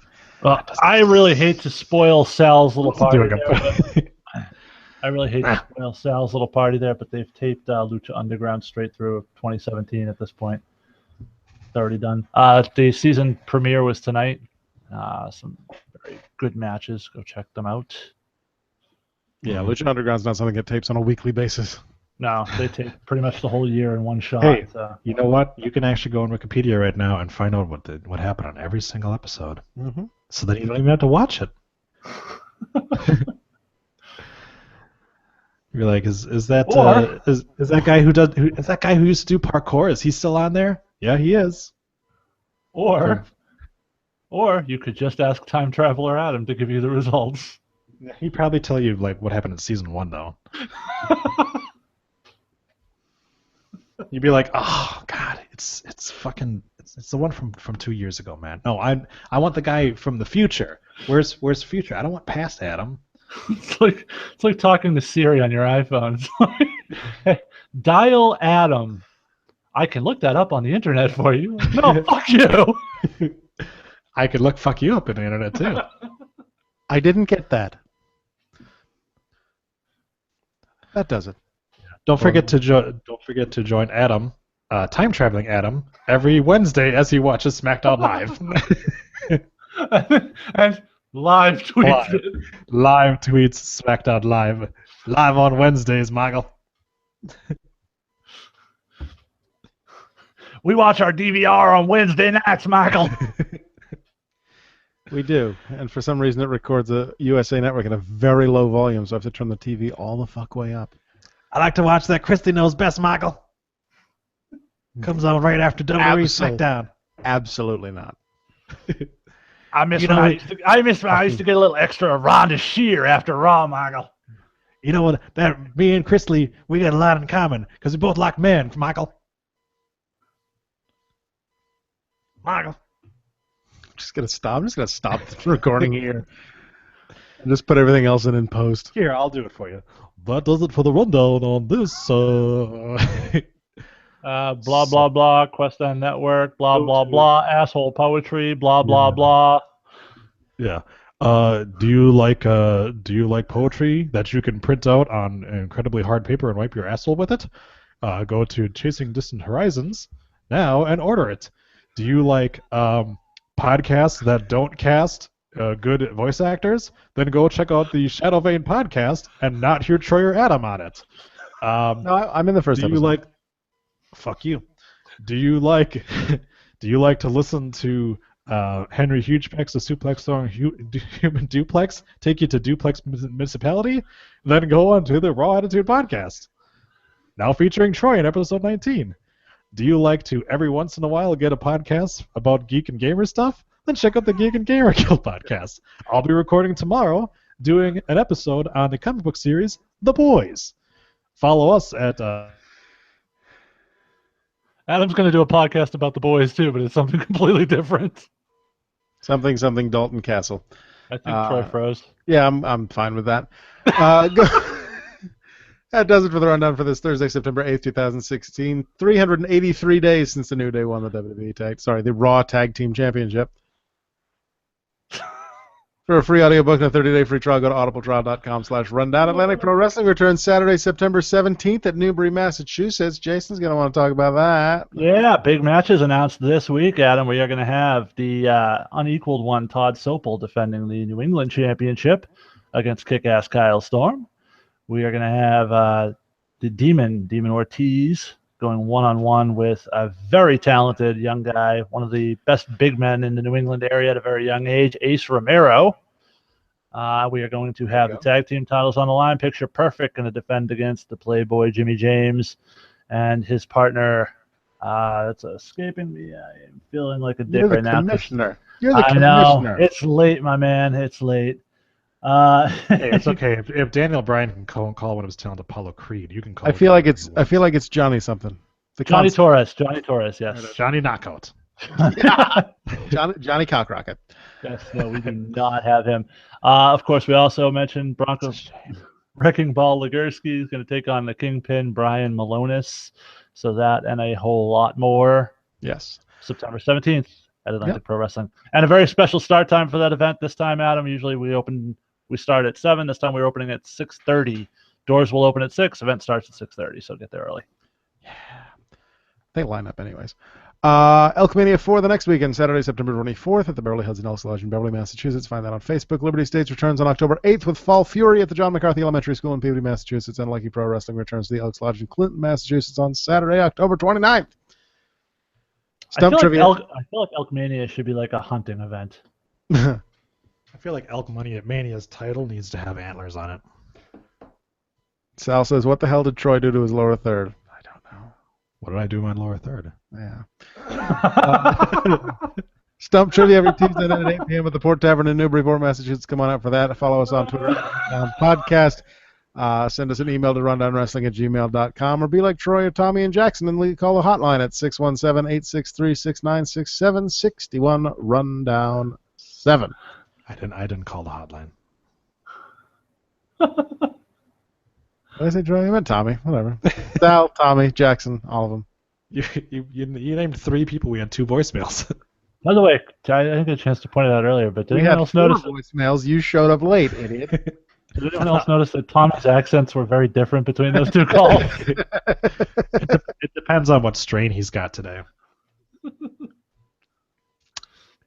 Like us on Facebook. Tell your grandparents and your grandparents to like us on Facebook at facebook.com/rundownwrestling. Watch archive episodes at youtube.com/rundownpodcast. And don't circle us on Google Plus because that doesn't exist anymore. Hey, can I make a request, Adam? Uh-huh. Can you close tonight's show by saying "Me love you long time"? No. To make a monetary donation, go to paypal.me/rundownwrestling. It costs me $10 a month to host this thing on Podomatic. If you want to help with that, that would be greatly appreciated. Poetry at tinyurl.com/distant horizons, and check out all the shows on the Questionable Endeavor Network. Troy already talked about them, so why the fuck should I talk about them again? At Quest End Network on Twitter, questendnetwork.com. Check out the forums for the love of God. Just go to the fucking forums and do forum things. And then Sunday, you go on there, maybe Sunday night, early Monday morning, you'll get Adam's instant grading for the pay-per-view. Yes. My column will go up Sunday night after Backlash. Because once a month, Adam does some shit. I have to put up with you assholes every week. I think that's enough. I have to put up with myself every fucking day. So, did Troy leave? Search for us on iTunes, Rundown, iTunes, Stitcher, or Podomatic under the Rundown Wrestling Podcast. If you subscribe, you get the podcast delivered to you absolutely free each and every week for $0.00. If you cannot afford a monetary donation, leave a 5-star review on iTunes because that helps other people find us. If you leave a text review, we'll read your name in your text review at the end of a future episode. Thanks to Tegan Brown for the logo. Thanks to everyone for listening. Thanks to everyone in the chat room. We've got Sal and Cubit Smith. Thanks to Sal and Tommy and Jackson for the voicemails.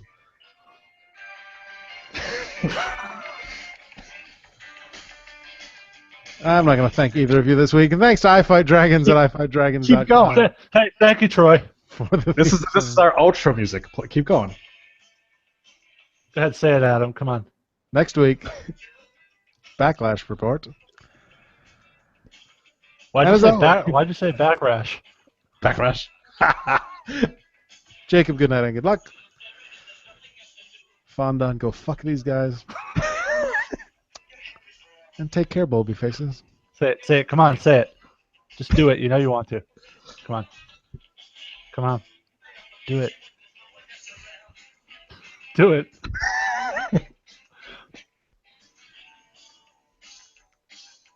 You're not going to say it, are you?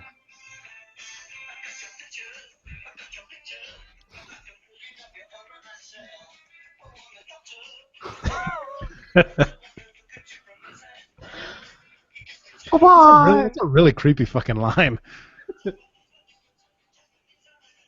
Is that Tooning Japanese?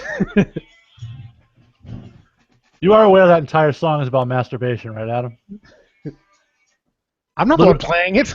No, but you're saying it's creepy, and I'm telling you, I don't know if you're aware or not, but the entire song is about masturbation. Yeah. Yes. But I want a doctor to take your picture so I can look at you from inside as well. Well, it's a little weird. It's wacky, wild, and weird. That's some wild stuff. Some weird, wild stuff. Okay. Post-show. Let's read some transcripts. Can we just make more fun of you for hating the Asians? Because I feel like that's going to be way more entertaining for the viewing public. Sal's angry at you about kayfabe for something. Anyway. What'd you do? What did I do? I don't know. He just says, "God damn it, Jason, kayfabe, bro." Mm-hmm. I don't know anyone named K. I don't even want to do this now. Can you do it in a horribly offensive Asian accent? No. Can you do it in a slightly less than horribly offensive Asian accent? Guys, this week's episode of Monday Night Raw was like a modified version of Jason's call-up set for you to call it up to 10 now. Because that's how bad it was. And Nick's amongst the bad. This was some really good match it. I enjoyed Jericho versus Rollins. I'm always going to like saying versus KO I'm at Cesaro. It's Sheamus' totally good story, but creatively or I was atrocious. I didn't like that Triple H did address why he did what he did. You have the potential to let people? Forget how impactful it was to just loose team on that whole angle. I understand the going for a slow burn. But if your dad for boys come out board released a statement or something. But there was so many questionable decisions out the old a statement was terrible, just got awful. I'm glad Bodell's getting a push. I don't know to what, though, maybe pushed how to the company glad Sasha's not retiring and then Kat have so much charisma. There's a reason he's getting pushed. Is it just wasted by losing two teams like the Shining Stars? It's ways it to even spend time parties like the Sign. It's just I don't like it, and I don't like Roman Reigns. Having to fuck alike what I get nothing for Reign. So now they're going to throw them in this, and they got nothing for Recess because he wasn't on the show again, wouldn't even mention. And he definitely, Raj just seems like a mess. Fucking top to bottom mass. Don't even get me started there. You know the best, and you know I try to return that does not happening right now. Talk to you. I was actually.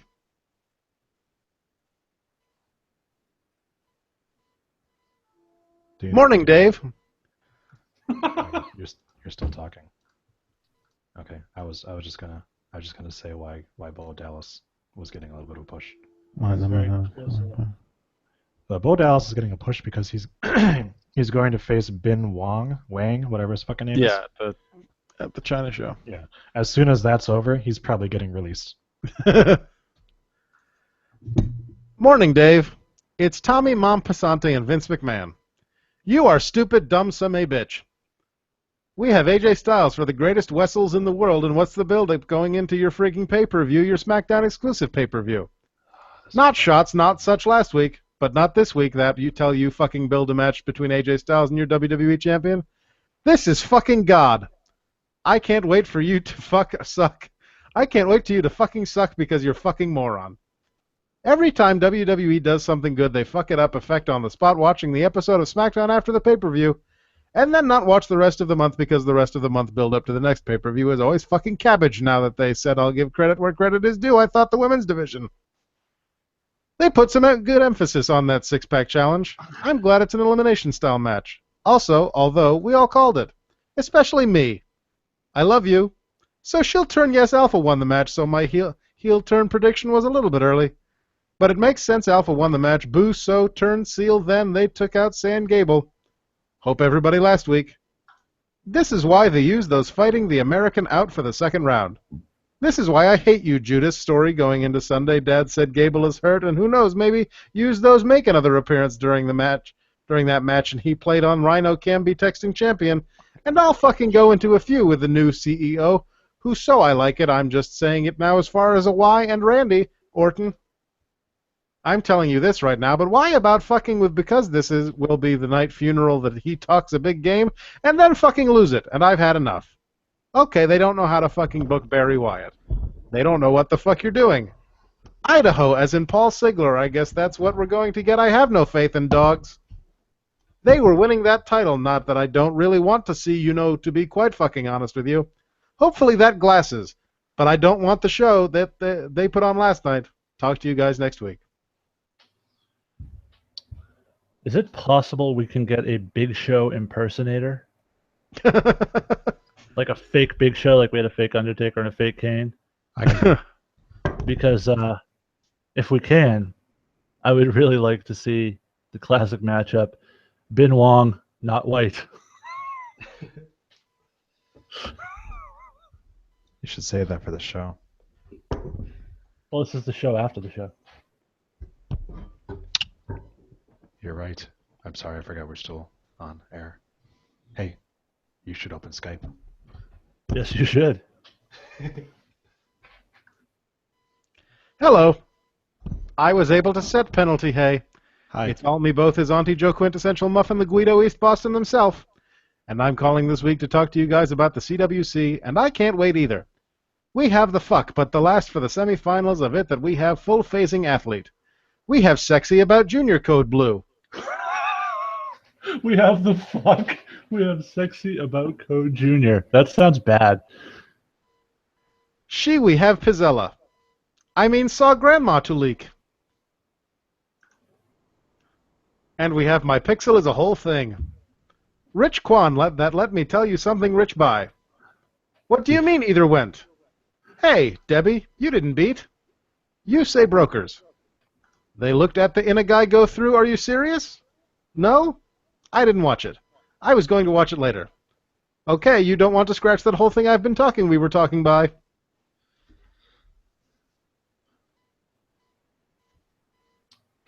Hi, buddy. My name is Jackson. St. Carol just go to go Universal Champion. I was Friends Hour and Choice Barroom. Thank you. Apparently I was in a choice bar room. Choice, bro. Choice. So there we go. And on that note, Fandango. All right, how about you end the show after the show with "Me Love You Long Time"? Come on, just one time, Adam.